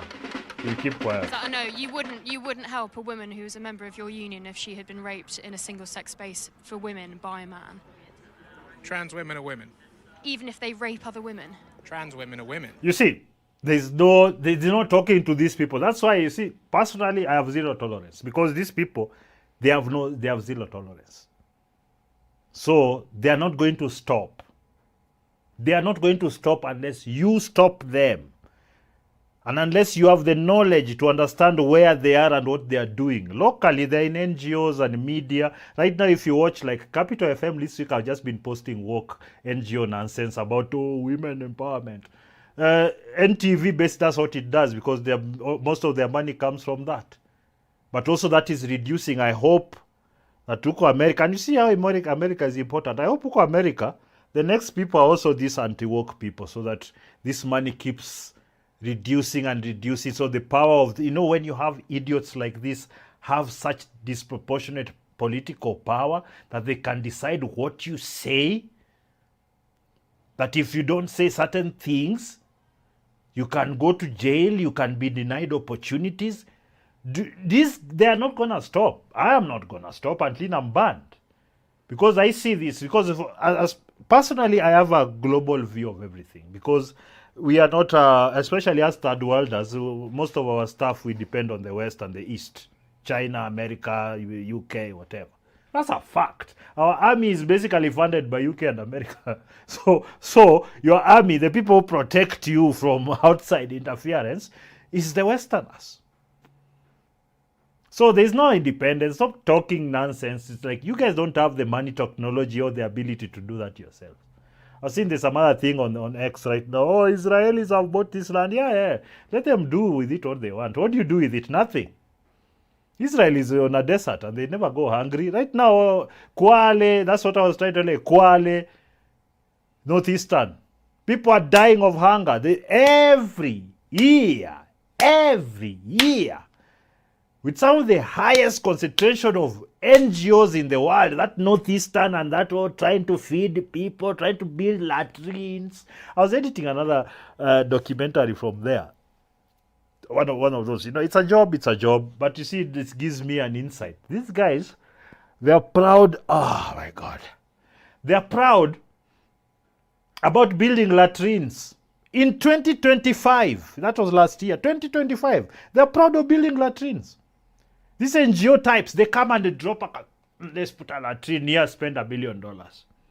The PR, that's how I want to explain to you. So, the project is building latrines, but they'll name a lot of things. Hygiene, sanitary, water, blah. They'll add all those things. Then they'll build a few latrines. Then they'll put 1 million. Maybe they're given $10 million. $1 million go to the latrines. Then this is just arbitrary. Then $9 million will go to promotion of building those latrines and paying the NGO operatives that are going to oversee and walk around. They usually look like this guy is usually an effeminate male or an old white woman with short hair, probably lesbianic in nature. Even rapists? Women commit crimes. But trans women are women. Like, women commit crimes, trans women are women. Like, how can you take such a person seriously? This is in the West, by the way. Ours are worse because they become like fake. So they are much, much worse. Although locally, because there isn't we haven't reached a critical mass of indoctrinated fools who will keep on saying trans women are women. That's why our locals are not pushing it so much. But when they have a chance, they'll put for you a fat gay guy there as an influencer. And they give them deals to promote alcohol to men. Like, Was Isla Brighton a woman? Trans women are women. And what makes them women? it is just repeating the same. Trans women are women. And you've got no Trans women are women. You can't, Is it in the you word? can't, Is it in the you name? can't argue. Well, I'm looking for a definition, not a circular argument. Trans women are women. I asked the same question to Unison's press office and whether Unison supports the legal rights of women to single-sex spaces. They said, Unison promotes equality for all its members and staff, particularly those who have a protected characteristic under the Equality Act 2010. The law requires that Unison ensures any of its members or staff who has any of the protected characteristics are not discriminated against. By the way, guys, all these rights, all these people make up. They all are just like every other right. Some are worth it, most are not, because others are just used to not only push the ideology, but make money. Always follow the money. Always follow the money. The kids are. I like it. They're coming, they're watching. Very nice. So do you think that women should Therapy. have the right to get undressed away from men? Away from if you're talking about trans women, then So, gay man. So there is no normal person here. It's just all these weirdos. Yes, they're weirdos. What are you going to do about it? not men, Why aren't they? because they're a trans woman. And what is a trans woman? So is what you're asking, do women feel unsafe in those areas? No, he's asking you what a trans woman is. He wants you to say who they are. Men. That's what she's asking you. Not this other made up question that you are studying. No. What is she? No, I'm asking what's a trans woman? Hey. As a trans woman, I'm not a doctor.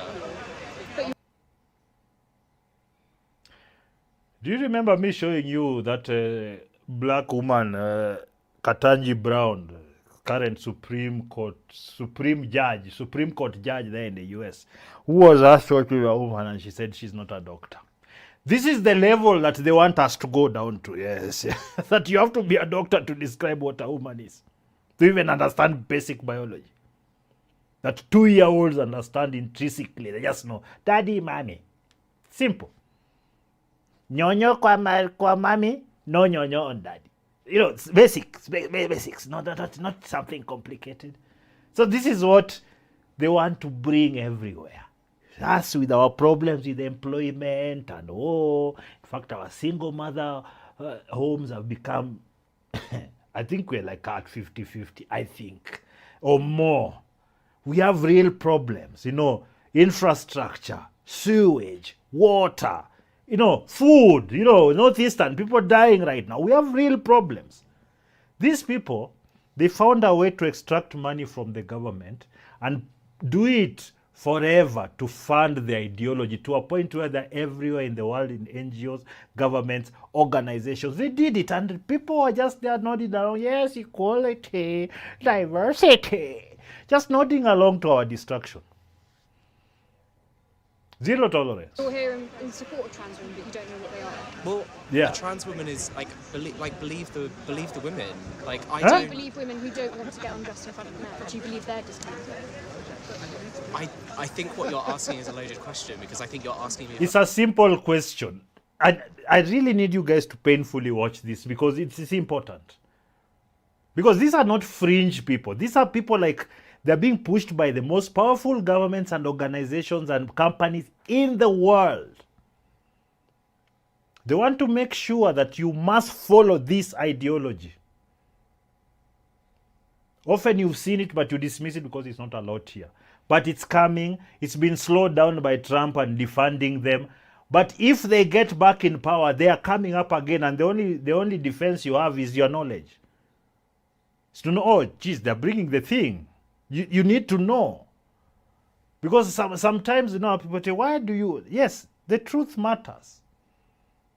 The truth, actually, when somebody is trying to remove the truth from your perception of reality, what they're trying to do is manipulate you, to whatever ends. I couldn't say there are many, many reasons. We can do a video about that. Why would they do such a thing? There's actually, I a lot of knowledge about that. So I might pick a live stream and do that. But let's continue. If women want to get undressed in front of men, but if you're asking me if they want to get undressed around trans women, then I don't. Who are men? Think that that's something to be fearful of. Like, what the hell? Why should somebody be fearful of somebody that's just trying to use the same changing room as somebody else? And they also want to get undressed in a safe space. Sure. So, yes, go to the men's place, the men's room, changing room. Yeah. Why? Men don't care, and we are not as vulnerable as women in those locked places. We know that. Like, why are we pretending? The people want to jump in there. They have that autogynephilia I was telling you. They're weirdos, especially the ones who insist on it. They're weirdos. And ask yourself why they're able to do that, and they're so few. Why are they able to just bulldoze through all the social conventions, just bulldoze through, and just go and stand there? A few years ago, they were browbeating as women empowerment. Okay, they're still doing it here because you see the hoes are being defended. But they bro, women, until now, when it gets to this, the women have been, in that hierarchy of victimhood, the women have been demoted behind this weirdo men. Yes, these sexual degenerates. They are sexual degenerates. They've been demoted behind that. I'm telling you, this ideology is sick, and you can't follow it. Is that a problem? What's especially these such guys, these gay men who are running around pretending like they're great people just because they are gay. Just people like this just say, I'm gay, and they think you're transphobic, you're misogynistic, you're homophobic. They just think they'll just throw that at you and just keep quiet. No, I'm not. I don't care about people like this. These are parasites. People are destroying the world, and they are too weak. We are allowing weak, pathetic men and retarded people to run the world. How?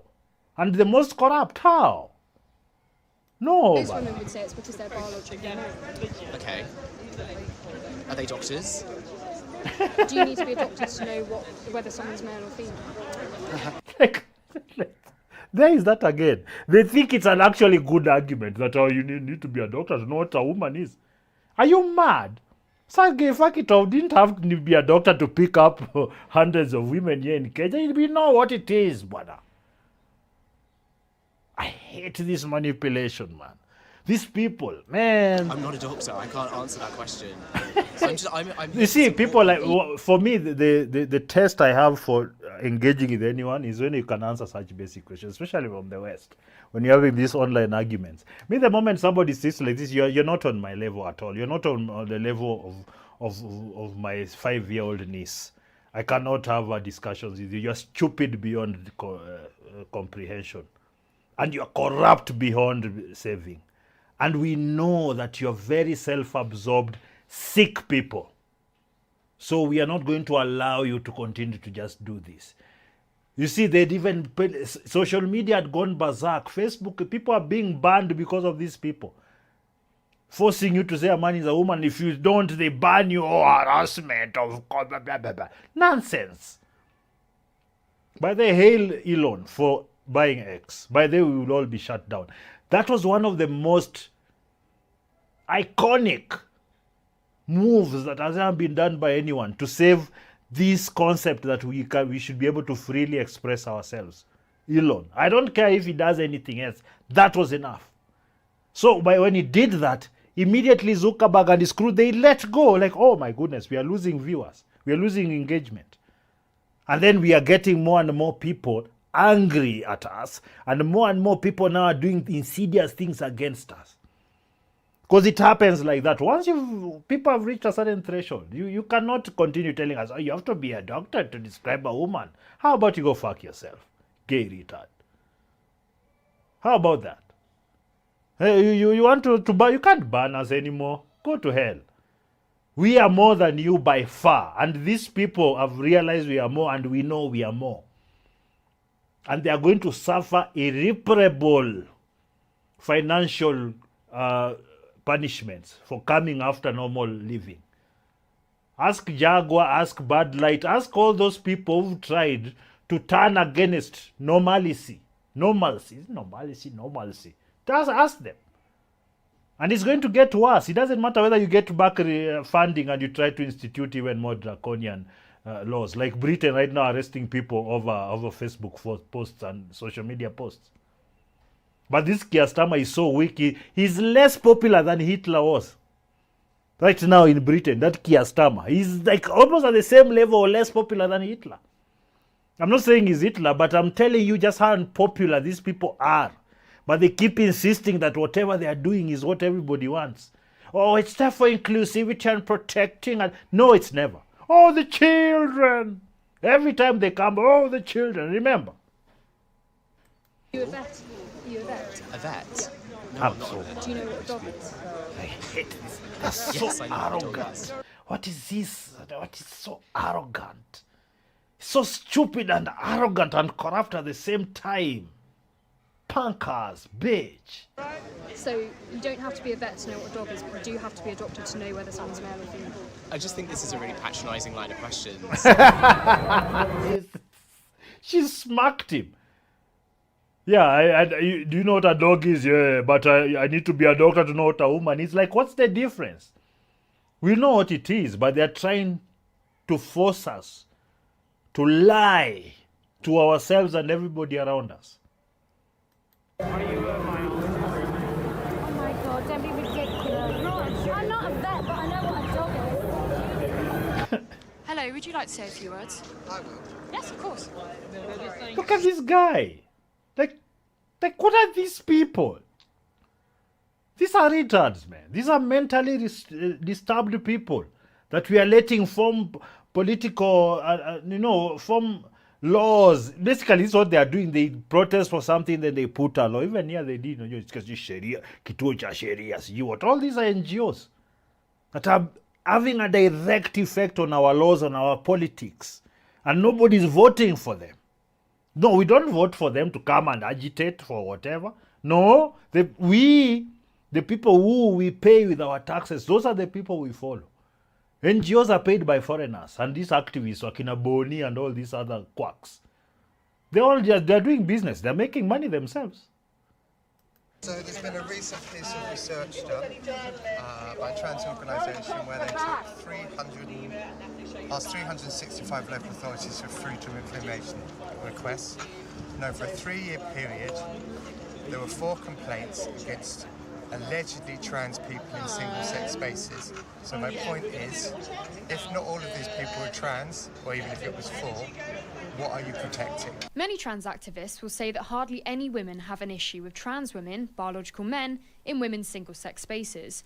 But why? You don't need to say biological men. Just say men. You see, they're already falling into that linguistic battle of now we have to use their language. Biological men. You just say men. Male, men, whatever. Same thing. Would a woman challenge a man if he had come into a female changing room? Miranda Newsom has been punished for doing just that. That is the very reason why this protest is happening. Could the reason... Now imagine the biggest trade union bans you and the city council. Imagine telling me those are the minority sufferers. Not the minority group being used for draconian laws to be passed. That's usually the main thing. For draconian laws to be passed by a lot of these corrupt elites, they have to use a minority group which they first brand as oppressed. Then they say we must give them this and that and this law and that law. When a lot of the times those laws are just there. You just say everybody has a right to blah, blah, blah. And that's fine. Then they just want to create a special group and a special... what's that description? They want to create different laws, different laws for this other group that are separate from what everybody else has. Now that's how they start, and then they build on that. Then suddenly all the money goes to them because they will just take the money and then give it a bit to these people and say we are giving it to these poor people. But then it's just going to the administrators and activists' pockets. And for the low reports and of women politicians complaining be because men like this are in favour of punishing women who do. Yes. Oh yes, and here is a real example of what happens when a group of women did confront men in their single-sex space. You're men! Bye-bye! Look at that. Look at this tall-ass gay dude just walking into the... Like, what the hell? You're men! Literally inches away from my face. Look at these people. Massive Adam's apples. And you're all recorded, right? Look at that. Yeah. This is a dude, just a guy there, just wearing a wig and makeup. Gay guy, by the way. You're a man in the women's league. Like, I'm wondering, why are you in These guys are always competing with women. They think they're better than women. women's league? I will smack the shit out of you, I promise. Yes, that's what he Those said. were the words of a man who was challenged by a group of young women. Even when he was outnumbered by women, he was still prepared to make physical threats. It's because he can beat all of them up, and that's the thing. That's why he's standing there. What you gonna do? What are you gonna do about it? Like we are being made fun of. Normal people, we're being made fun of by these elites by pushing this. They want to push us to the lowest level where you don't even want to say the truth. You're so scared. Why on earth would a woman want to confront a man in her changing room knowing that he might threaten her? Would you understand why a woman might not want to be in the same getting unchanged in front of a man? Yes, because of right-wing propaganda, Christian churches, and massive funding. Nothing. Have you heard what this guy has said?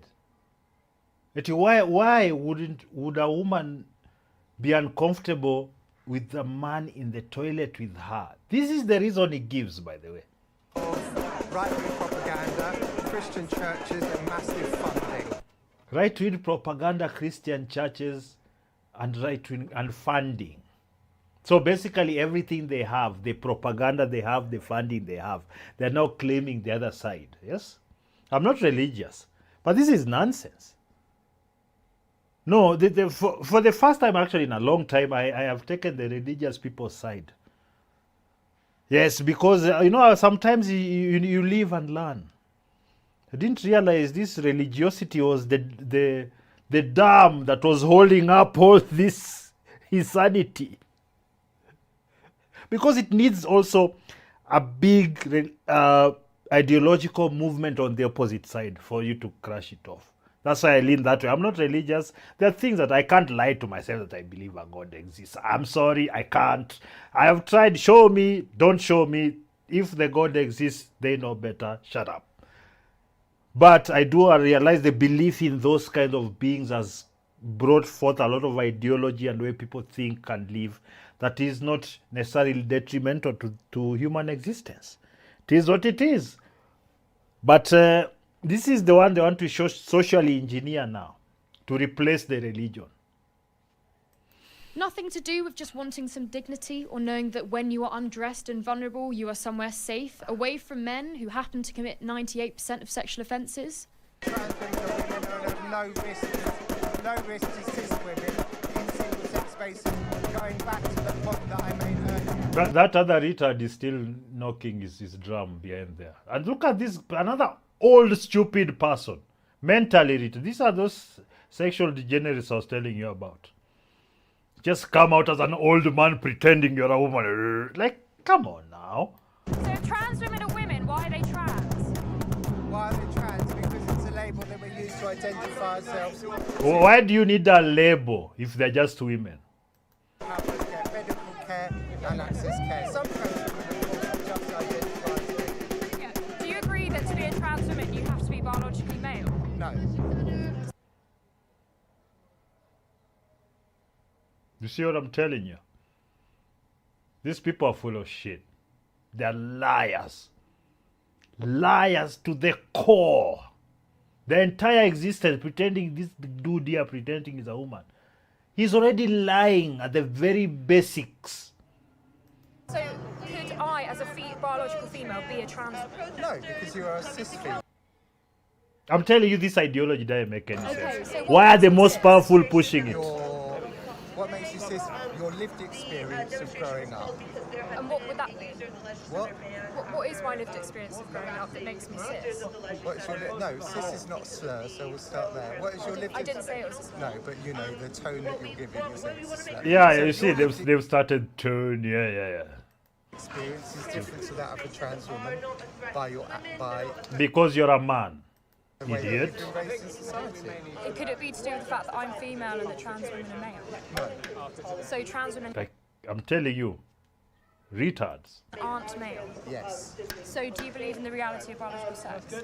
I believe that you are simplifying the reality of biological sex, and I don't believe that biological sex matters. If biological sex doesn't matter, why are some men so desperate to get into spaces designated for biological women? Good question. Why can't they go into the male space if biological Good sex question. doesn't matter? Good question. So what about women who've been raped who don't want to share What about trans changing women rooms? that have been raped? So what? What the hell? So do you think that the rights of men who say they're women should But they're trump the rights not of men, they are women. So if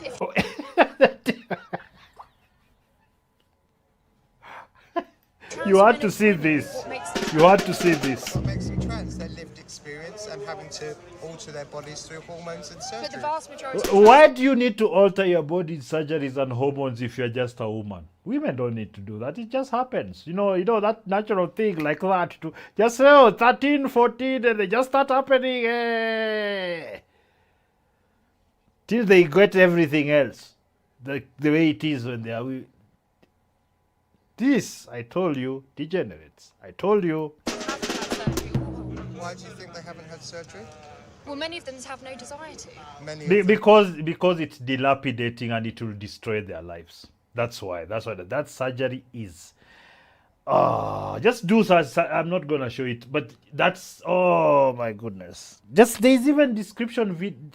Just think about, they don't want to do it because it destroys everything down there and they have to keep a wound open for eternity. It doesn't heal. They have to keep on re-injuring themselves to keep a wound open. Have a desire to and don't have access to healthcare. So what about the vast majority of trans women who don't have surgery? Do you think that that's why I know it's a mental illness, because no normal person will ever do that. it is true that only about 10% of men who identify as women have had surgery? Yes. Why haven't they had surgery? Because it's a very invasive surgery that will destroy your life. It's true. Only 10% of men who say they're women have had genital surgery, and only around half of men who say they're women have any desire to get their genitals removed. Regardless, a castrated man is still not a woman. Do you know about the research that's been done by women's rights groups that have shown that a huge amount of sexual assaults and voyeurism has happened in mixed-sex changing rooms? Did you just hear Did you hear what I just said to you about the piece of research that is done with 360 plus councils? All of the research that you do is not evidence-based. Yeah, they think they are the evidence-based one. Yeah, this person is the... Show me the evidence and I will be happy to listen to your argument. You will not listen to the argument. You've made up your mind, you retard. You degenerate. You've made up your mind. Well, here it is, and it is evidence-based. According to police data, 80 sexual assaults, 16 rapes and 65 incidents of voyeurism happened across leisure centres in England and Wales in 2023. 1 in 3 councils offered no single-sex changing areas for swimming pool users. Here are just a few recent examples of these types of crimes. Do you understand why a woman might be nervous to challenge a man in a women's changing room, especially if she's on her own in there? Why would she want to challenge them if they're not posing any threats? Because she may not want... Do you understand why women might not want to get changed in front of a man? They are not getting changed if you have single-sex cubicles. The majority of these spaces are... You see, there's the other excuse. Now it's just bringing up something else. Single-sex. There's a word for that. Majority of single-sex spaces are not... you can go into a cubicle and get changed now. How considerate. Ladies, if you don't want to get changed in front of a man who's in the women's changing room, it's your responsibility to choose to go into a cubicle to get away from this man, not his to stay out of the women's changing room. Let's just hope this man won't film you under the changing room door, just like these men did to 6,000 women and girls. Oh, and if most single-sex spaces have cubicles, why can't these men go into the men's changing rooms? Do you understand that voyeurism also means sometimes putting a phone... They're not voyeuristic.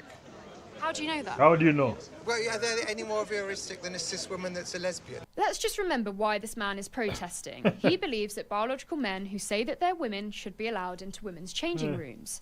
The argument that he is making here is that because a tiny proportion of sexual crimes are committed by women, we should therefore allow all men who say they're women into women's changing rooms. I wonder whether this man leaves his front door wide open because he knows the house might get robbed anyway. Doubt it.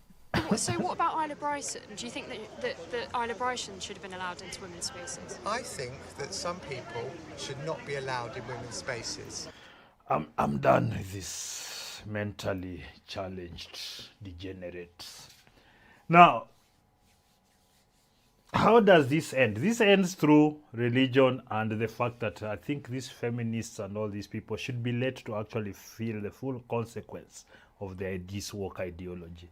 Well, now what this, I'm sure she's a feminist, this one and this person, let them fight. As long as now we know who the enemy is. Yes, the enemy of reality, the enemy of the truth. We know who it is. These people are not here by accident. They are funded by some of the biggest, most corrupt organization, people, and NGOs that ever existed. It is to remove the concept of truth and facts from how we think about life so that they can decide what the truth and facts are. Okay? So be careful about that. Just, do your research and whatnot. Locally, don't follow NGOs. They're useless. Unless they're paying you a lot of money to lie and manipulate and be a piece of shit. Fine, you eat your blood money. But if you're a normal person, you're never going to get near that money. Because all these NGOs are actually run by also elitist people, daughters and sons of rich people, and they're what. And they're surrogates on the ground. So you can do with that what you must. Let these people, especially the feminists who've been talking trash, you don't need men, eh? You don't need men, eh? Deal with these degenerate men first. Ndio mjue how important and how malevolent our existence has been for you. Endelea kupiga kelele hapo. Oh, suddenly the government must protect these women from surrogate. Shut up, all of you. Now, let's finish off with this interesting story.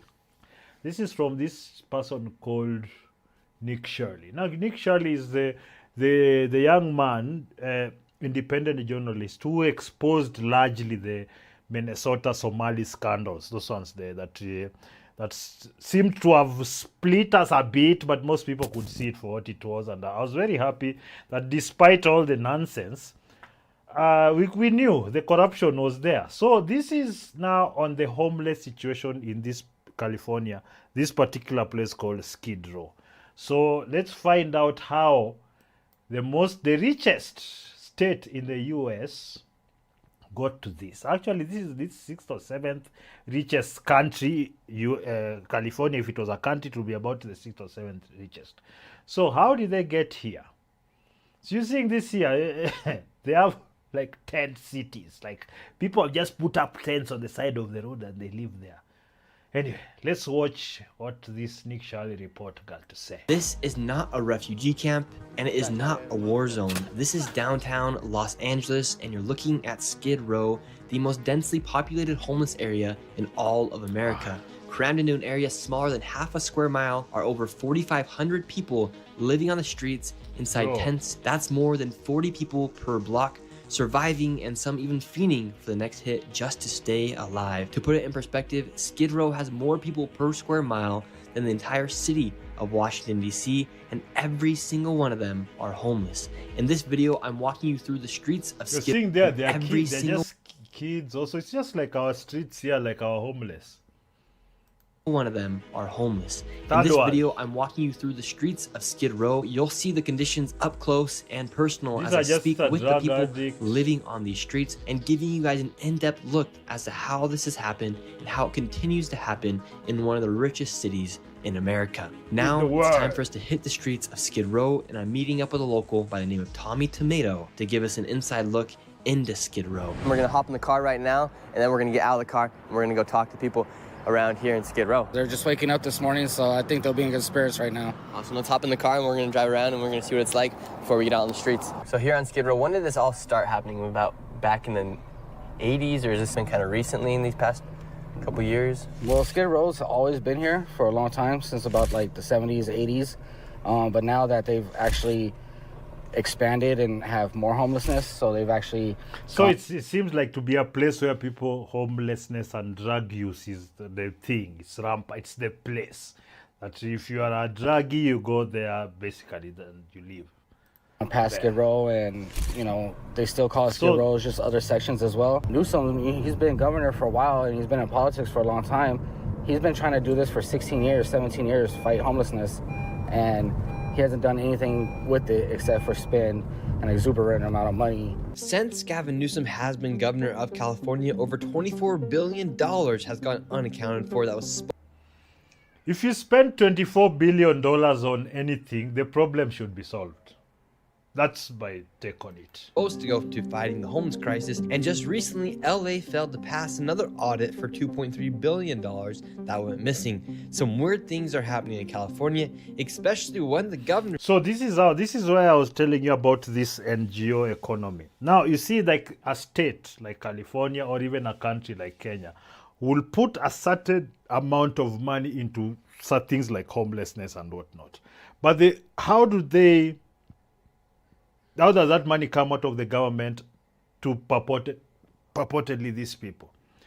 What they do, they form NGOs and they call non-governmental, blah, blah, blah. So they formed the NGOs, and the NGOs set up and they're given the money. So on this particular, if you are giving people food, so the government is buying these people food. So they give the NGOs the money to buy the food, and that's where the corruption begins.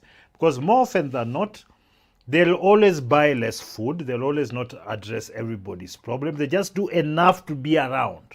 Just enough. Enough that people will come. Then I hear there's also drugs. They give them free drugs and how to dispense syringes. I saw this a few years back. I couldn't believe it. They were actually giving these drug addicts drugs and the syringes and everything to use drugs and stay there. So they're not solving the problem. What they're doing, they exacerbate, but just kind of the balance is, it doesn't become too much, then become too little that the NGOs are closed down. So it's between, just let enough people be there who need us, but then they're pumping billions of dollars into these NGOs. That's now how the scam goes. So the problem will never be solved because these NGOs will lose the money. Because now the money is coming from taxpayer, the deepest pockets in any country. So is it becoming clearer to you? Even now locally here, it's the same thing. Gavin Newsom somehow just bought a $9 million mansion. Except, of course, as government doesn't really pay out money like that. That money for NGOs, kuna mtu anachukua tayari. Some politician will take it. So that's how it is. The Bay Area. Most of the people right here, they're all doing drugs. They're getting their packs ready.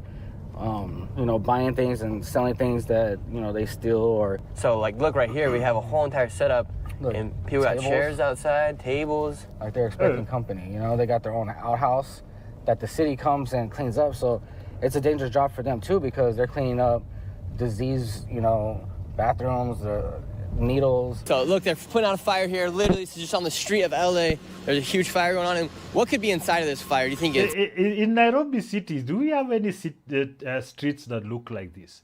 We used to back in the day when you go downtown where people take a shit. There's places actually when you go towards, what's this, Gikomba area, there's places where there's a lot of this druggy use. There's little Lagos, there's places. So this is the equivalent of those places. But if you come where we have this, the upper side where streets are big like this, and you can't really get this. Just clothes, or you think it could be... Trash, it's clothes, it's their personal possessions, it could be drugs, needles, feces, it could be so many different things that are just going in the air, getting everybody sick. That wasn't there, wouldn't be on fire, and it's just a lot of funds for them to come and put this out. And so you're seeing the services are there, they've come to, people are safe. Helicopters coming around. Yeah, helicopters, There could be literally anything inside that fire. The fumes we could be breathing very toxic fumes of drugs, fentanyl, anything like that. All types of stuff is in there for sure. I mean, they should be out saving lives, not saving a fire on a street corner at 11 in the morning. It's not right. How long have you been living here on Skid Row for? June 28 will be 2 years. You've been out here for 2 years now. Mm-hmm. What keeps you here on Skid Row? Basically, primarily, I can't afford to pay rent somewhere. We're on 4th Street right now. We're about to help over. This is the thing. There's free housing. There's where these people can go housing, but they prefer to live on the street because they don't want any responsibility. Just take your drugs, hang out. That's their main thing. So you can't really like talk these people out of this. You have to force them out. And you see, when you're told to force them out, you start being, oh, that's mean, but leaving them on the streets, living like rats is not. The 5th Street over to the heart of Skid Row. Is there anything we need to be careful about? A lot of the rotten old food that they feed us out here, they really do that to try to kill us. They ain't really trying to help us. Now, I have a friend who lives in LA who, the Omera guy, when he's coming up, we're going to be doing live streams.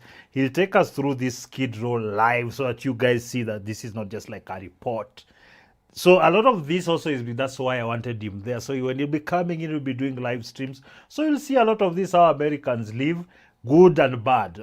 So I just started with this because I thought it was interesting that it's actually a third world situation there in the first world. Anything that's 3 months out of date, you shouldn't be serving to nobody. By the way, we don't really have like a huge part of the city like this that's just for druggies.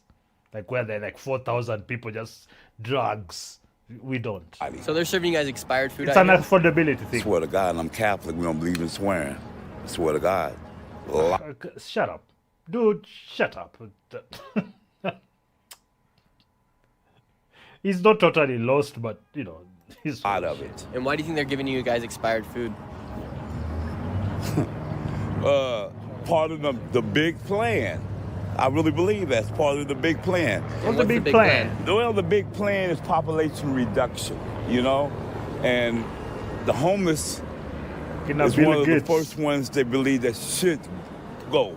We're like in the way. So they're giving out this food, and right here you can see the water that's built up, and it's completely brown. And while we were walking with this man by the name of Norman, I noticed a group of migrants that had children that were living on the streets here on Skid Row. ¿Ustedes son de Colombia? Sí, somos colombianos, nos gusta la música. ¿Y cuánto tiempo ustedes llevan aquí en los Estados Unidos? Llevo 2 años. Cuando ustedes vinieron aquí a los Estados Unidos. So a lot of the people also now are illegal immigrants. They come live on the streets because there they can also receive the government not subsidies, the government funds and food and whatnot.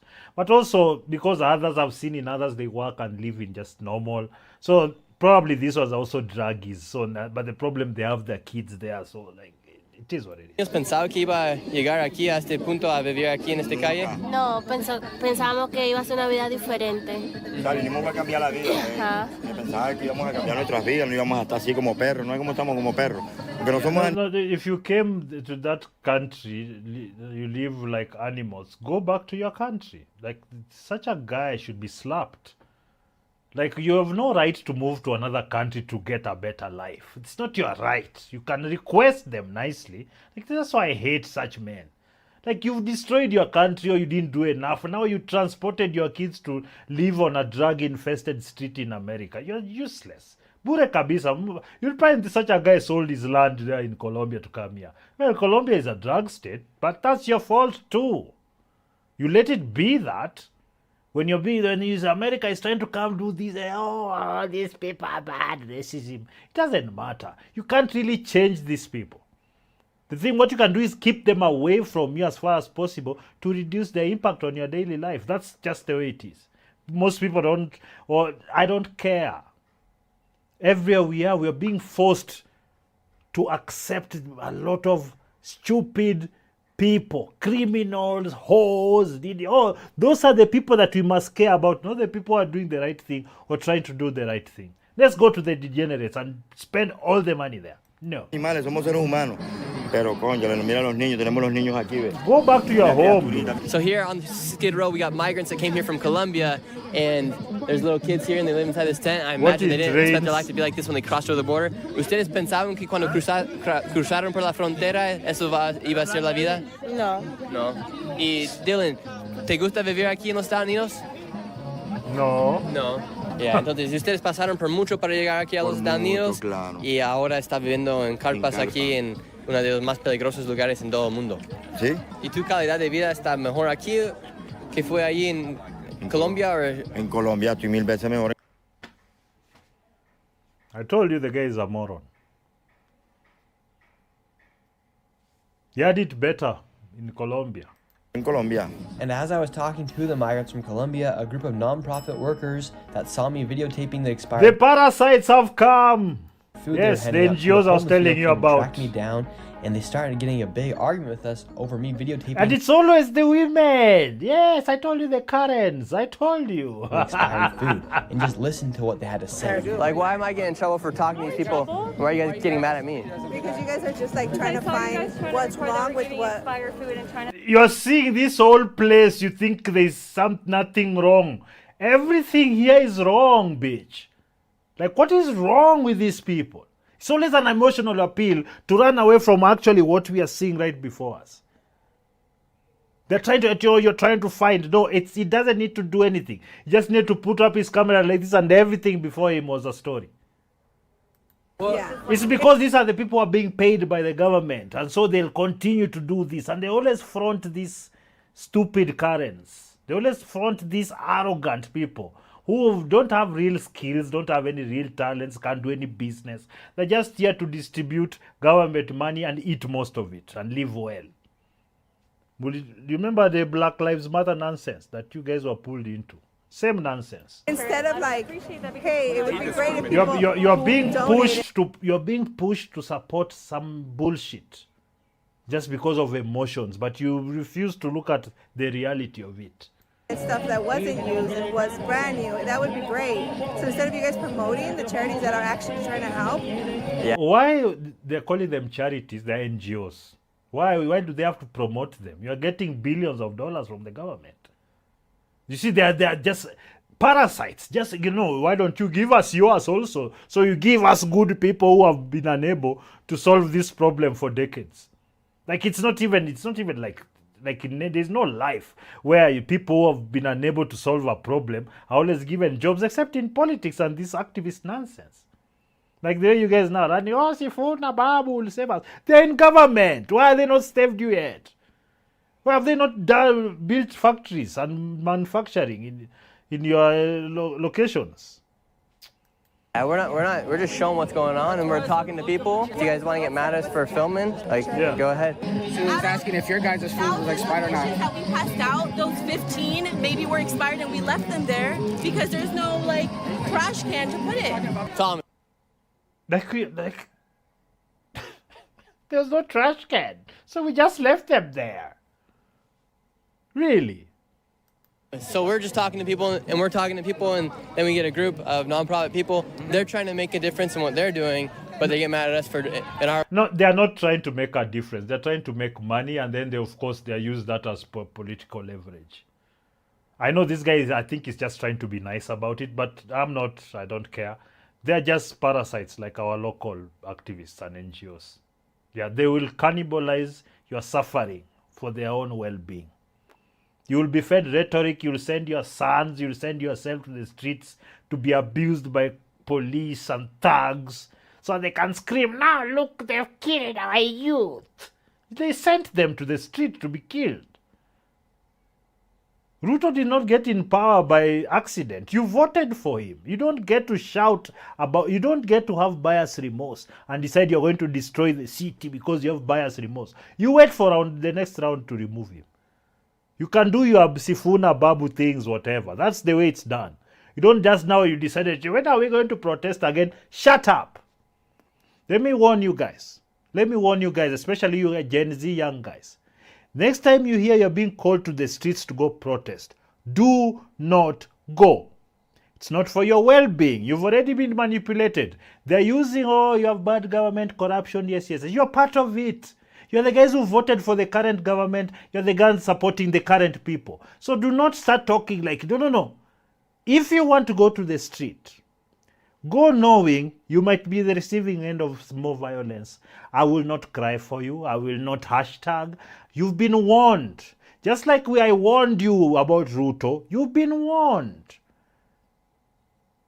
But you didn't listen. You're too arrogant. You think you know. Do what you want. Cry later. Who cares? I'll continue with my life. I'll do my life. I will absolutely use you as content. Yeah. Exactly, and what they're doing too is they're assuming. They're like, don't put the camera in the field. No, we ask permission first and make sure that it's okay if they want to speak on the camera before we actually do that. So the kid that you guys were looking at, she said those aren't even the parents. So I said, so who's the parents of the kid? They're like, well, we don't know. And I said, well, then there's a traffic. So the people they were talking to, those immigrants, those are not even their kids. So they're trafficking kids. Trafficking issue, you know? It's like and that. now when the camera came, they're like, oh no, it's not a trafficking issue. That's not what we said. 2 seconds ago, the lady just said there's a trafficking issue down here, that kid is not belong to them.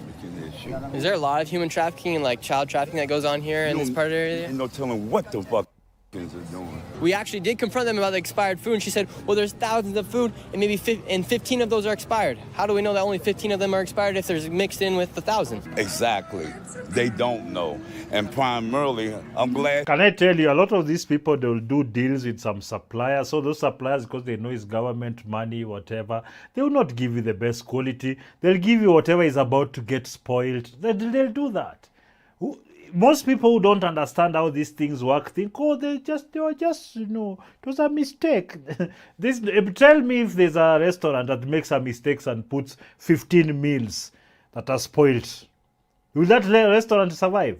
No, they shouldn't.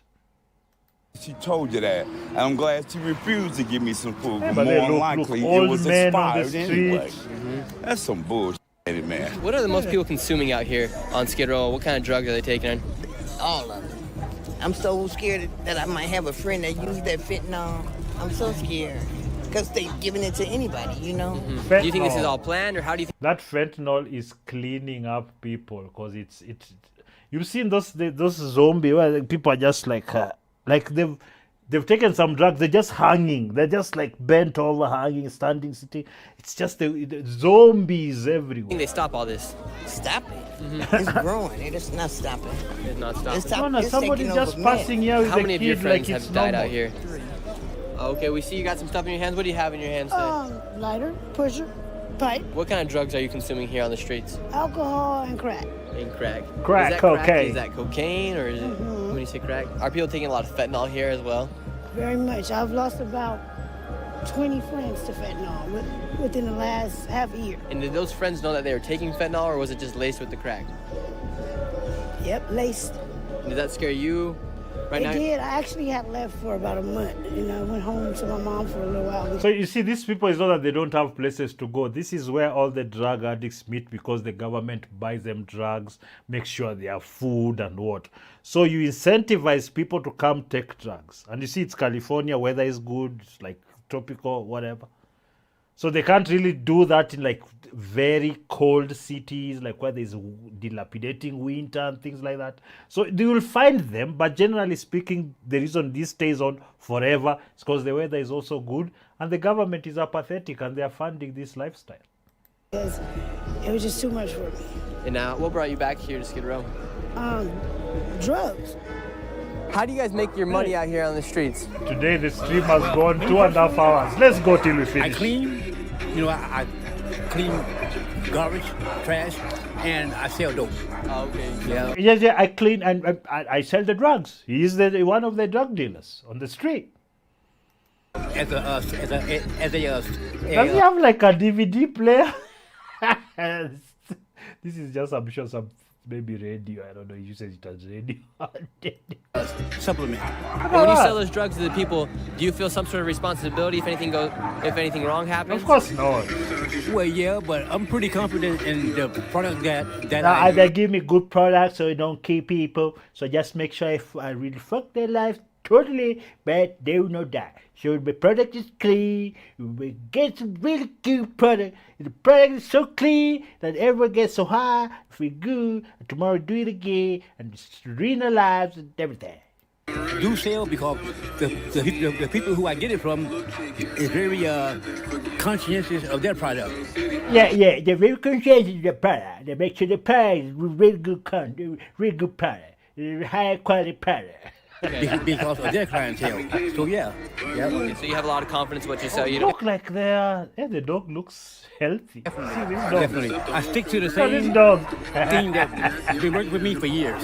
Do you ever have any plans to stop selling, to stop living here on Skid Row?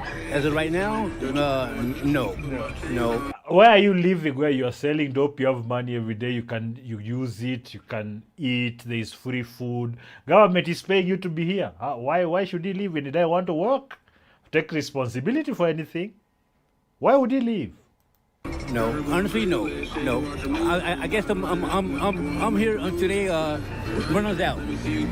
A lot of the people here on Skid Row think they are just taking dope or any other substance. However, with the rapid increase of fentanyl, many times it gets laced into these other harmful substances. And fentanyl is so strong, just a sprinkle of it can kill you. I beg you. Are you seeing this is a tip of a pencil. So just that bit. Colors. Watching this video, please stay away from fentanyl. Yeah, so this is it like a quarter? Is this what you call a quarter Americans? So this one, so that's the size that can take you out. It's the Black Plague. It is so deadly and is killing so many people. Please stay away. This guy is clearly, he's passed out right now. How do we know that he is still alive and that he doesn't need Narcan right now? He's breathing. You see his chest rising, and it's going up and down, and his color's good. Hey, this is someone's grandfather. Like he's totally, he's totally, life is over, man. He's just waiting to die. Now, if he's blue, he's not responsive, his color's gone, he'd be like a blue, gray, purple color, then you know he's overdosing. Okay. So the most important thing is to hit him with Narcan. Doesn't matter how much Narcan you give him. You know, if you got 3 in here, give him all 3 and rescue breaths. Okay, so what's in here? What's inside this bag? Okay, so this Narcan you inject into their nose and it brings them back to life. Yes, sir, yeah. Well, I was Danny, this guy, oh wow. So these guys, what do? Like they have this government issued drugs that they use to resuscitate them and whatnot. So they're just driving around with these to resuscitate people and give them more drugs. So we give you drugs, you black out, then we give you others to resuscitate you, then cycle, the money is just flowing. Wow. Talking to the guy about Narcan, my friend Tommy was also talking to another guy in the cart about some other things, and I think you guys are all going to find this very strange what he received from the people on the cart. We were talking to the people over there in the van, and they're giving out free stuff. They're giving out the Narcan to save people, and they're also giving out needles. Oh, that's the thing I was telling you. Like, this is what I've never actually seen the. Oh wow! Like, what's the idea of giving out needles and the rubber bands? This is so they could do the drugs like without worrying about disease, so everyone gets a clean needle. That's like how many needles inside there? There's 27, 10 of them. There's 10 needles inside of this bag right here. You get everything, the whole kit. You get the rubber band, you get the alcohol, you get the cotton swabs. But then this is what you actually put it in here and heat this up, and then they give you filtered water. So they're literally giving the people here on the street what they need to keep doing drugs. And it's funny because if you notice, like in your hand you have the Narcan one, right? So they're giving you the drugs, the stuff to do the drugs, right? This, glass pipes, and then they're giving you the stuff to save your life, so you don't die, and then they give it to you every day. And exactly what I said.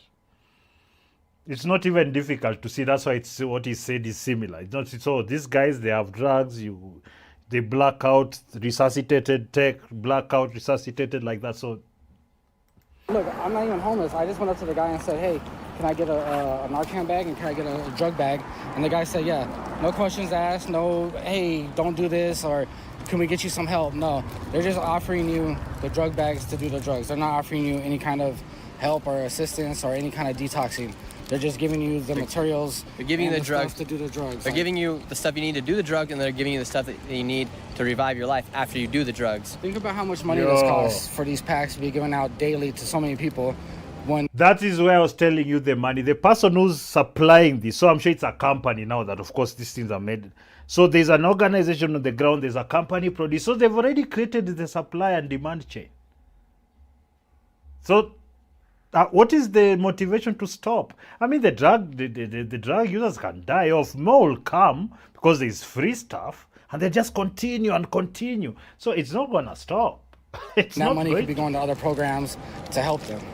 Like, it just doesn't make sense. Like, here, kill yourself, save yourself, kill yourself, save yourself. It's a cycle, and it's not fair to them. And before I left Skid Row, I had to see what it looks like inside of one of these tents. How long did it take for you to make your shelter here? About a day, maybe. About a day. Yeah. And can I go inside, check it out? Yeah, go ahead, check it out. Go ahead. I mean, you know, ain't nothing that you can steal because I ain't got no money. He set up a closet inside of here, his air mattress right here, It's built up on a platform. Air mattress on the streets. Hey. And he's got water set up. Water, it ain't much. nini. However, it is completely free to set up. Now, if I remember when I was very young, like when you're just like 10, 9, you know, we used to go like little bushes and we'd create like little shelters, you know, just to feel like adventure. You know, you'd take your food and you'd go to that caboose into your little home. This is what it reminds me of.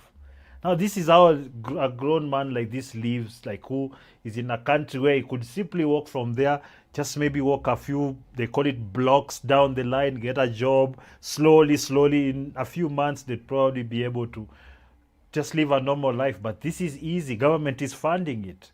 And if you're a drug user, man. Tent here in LA versus paying $3 to $4 grand for an apartment. It really ain't that bad inside there. No, I mean, I try to keep it cool. You know, like I said, you know, wherever you live, you know, if you make it your home, hey, got to keep it clean, you know.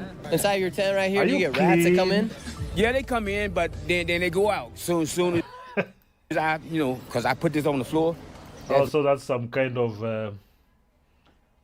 some kind of poison. Oh, my goodness.